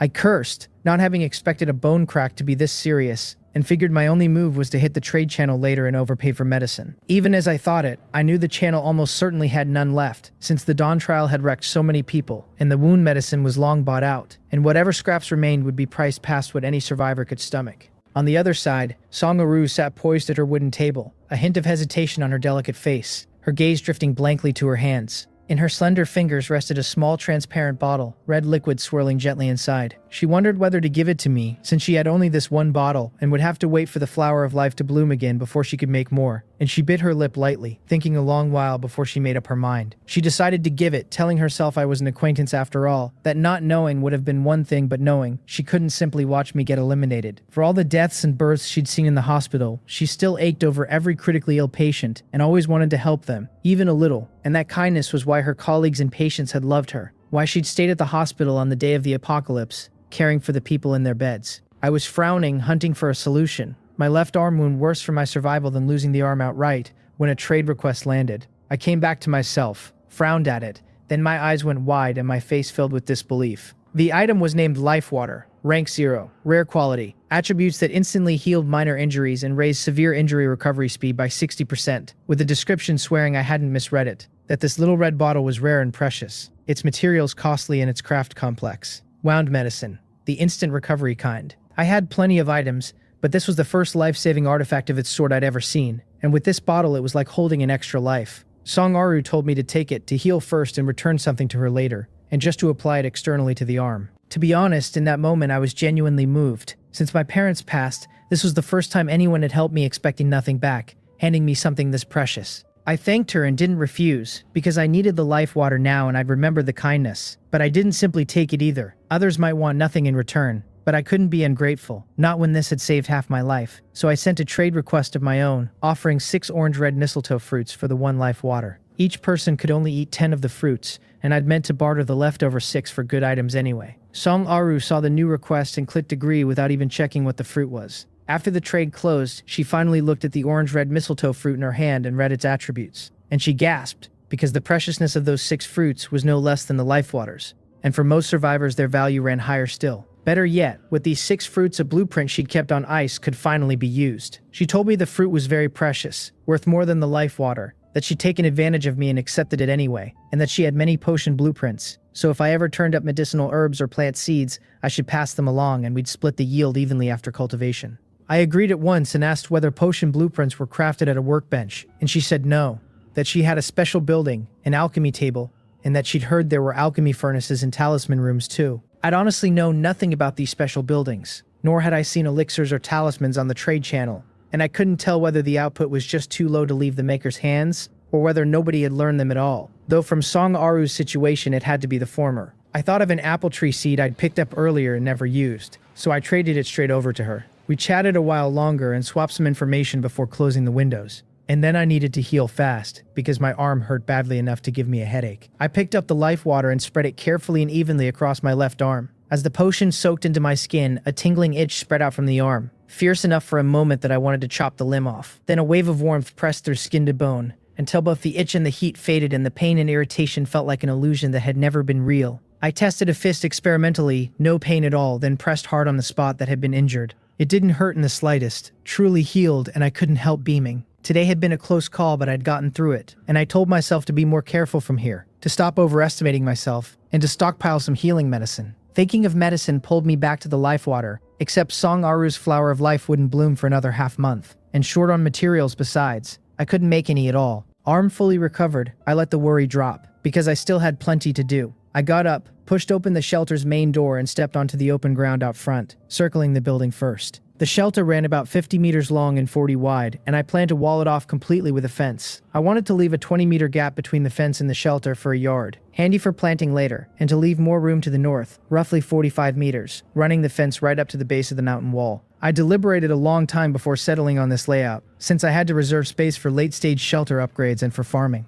Range decided, I went back inside, walked to the center of the living room, focused my mind, and summoned the shelter core, because facility blueprints had to be used at the core. The core rose slowly to chest height, and I set the fence blueprint above it and concentrated to confirm its use. The blueprint flashed into white light and melted into the core, and then a virtual image appeared in front of me, a three-dimensional aerial view of my shelter with the surrounding terrain laid out clearly. The system asked me to select the fence's construction range, so I followed my plan, willing the boundary into place and confirming it. And then it asked me to confirm the fence's height and thickness. From the prompt, I gathered a normal fence was 1 meter tall and 1 layer thick, but extra wood could raise it to 2 meters and 2 layers, so I told it to increase both. The system priced the chosen range at 1,200 wood, and asked me to confirm construction. I confirmed. 1,200 wood vanished from my warehouse, and white light bloomed across 3 directions around the shelter at once. A long fence rising bottom to top, and after about 10 minutes the light dissipated. I stepped out to find my shelter, now completely ringed by a 2-meter fence, dark brown, and a closer look showed it 20 centimeters thick with 10-centimeter gaps between the planks I could see through.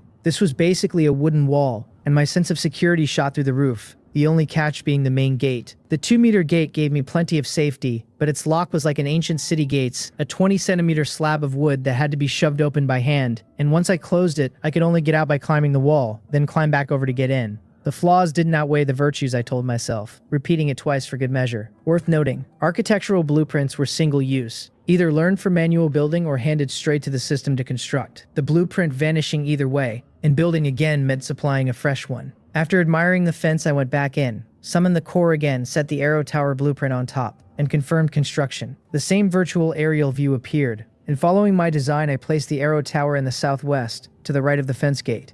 With the location set, the system asked for 100 wood, 100 stone, and 1 iron block, and I confirmed. This build went fast, the arrow tower seeming to accelerate its own time once the white light hit, forming up from nothing, bottom to top. I walked over once it finished. The arrow tower sat on a 3 by 3 meter square stone base, its body wood, about 3 meters tall, with a staircase up to a platform for shooting outward and an automatic firing port at the top, so that once filled with wood, it would loose arrows at anything inside 200 meters on its own. The panel listed it as an arrow tower, rank 0, normal quality, an automatic defense structure that converted each unit of wood into 1 wooden arrow and fired every 30 seconds at enemies within range. No enemies around to test it, but the thing was a money pit, 1 wood per single arrow, and even so I loaded 65 wood into it, which left me at 700 wood and 150 stone, dropped back to middle-class status. With these 2 defensive structures I could finally sleep soundly. Time to celebrate the day with some barbecue. I figured I'd make the charcoal myself, since I had meat and a bottle of cumin, and only needed salt and a grill, so I had the tool bench produce 1 unit of charcoal, then open the trade channel to hunt for the rest. The items turned up fast, though salt was steep,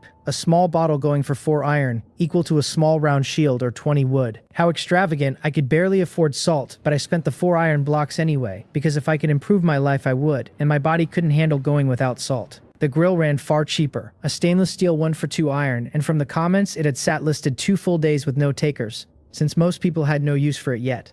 So I grabbed it while it was cheap. Everything ready, I went to the kitchen, took out the earlier leopard steak, set up the grill, laid my fresh charcoal on it, lit it with flint, and put the steak on, and in no time it sizzled and dripped fat. I was eagerly watching the meat cook when the system chimed with a new message. I'd set a do not disturb block, so a prompt getting through usually meant a close friend, and when I opened the chat it was Yu Soil. She wrote that she'd collected 50 cotton that afternoon and would send it over now. In her own wooden house, her pink sportswear was caked dull with mud, because while gathering cotton she'd been ambushed by a jackal, only her own vigilance saving her, rolling clear of its bites when she sensed the danger, and then dropping it from range with the wooden-handled iron spear I'd traded her. Her message surprised me a little, since I'd been out today and knew firsthand how dangerous it was, so I hadn't expected her to be bold enough to venture out at all. Still, I answered quickly, asking whether she wanted wood, stone, or iron ore, since plenty of people had unlocked torch blueprints, and torches now ran 4 wood apiece on the market, which put 1 cotton at roughly 1 wood. She was glad I'd settle in iron ore, because while 1 iron ore equaled 5 wood, reversing the exchange usually carried a premium, and she dropped the politeness and told me straight that she still needed iron ore for her own upgrade. That suited me fine, since I knew Soil had a blunt streak and I liked making friends with blunt people. I listed 10 iron ore and 1 roasted meat for her 50 cotton, and told her she was in luck, that I was grilling meat right then so a portion was hers, and not to be shy because we were partners. She stared at the dialogue, her eyes going a little red, because thoughtful care like that would move anyone, let alone Soyul, who'd lacked affection her whole life, the unintentional gesture landing all the deeper for it. After a silence she agreed and pulled out the hot roasted meat, her hands warm and her heart warm too, a blush spreading crimson across her cheeks. We didn't end the chat after the trade, but kept talking, though it was mostly me asking and her answering, and I learned that Soyul's gender-biased parents had never liked her, that she'd been scolded constantly and had to scrape together her own high school tuition working odd jobs. A hard road. When the talk turned to shelters, I heard her sat in a grassland of waist-high grass, that she'd only cleared the vegetation right around it these past days, and couldn't yet push deeper into the field. She, in turn, heard about my narrow escapes today, and though I told it from the angle of an adventurer who'd pulled off a clean interception, it didn't stop her from grasping how dangerous it had been. She went quiet a moment, then sent me a trade request, listing a blue Juga repeating crossbow for 1 wood, telling me to keep the crossbow since I had more forest around me and more danger than her place, and that she'd be fine with her iron spear.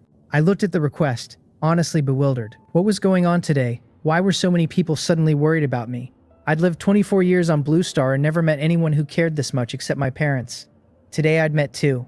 I studied the panel, half understanding, half not, feeling I'd somehow touched Soil's heart without knowing what I'd done, since before this it had clearly just been ordinary trading.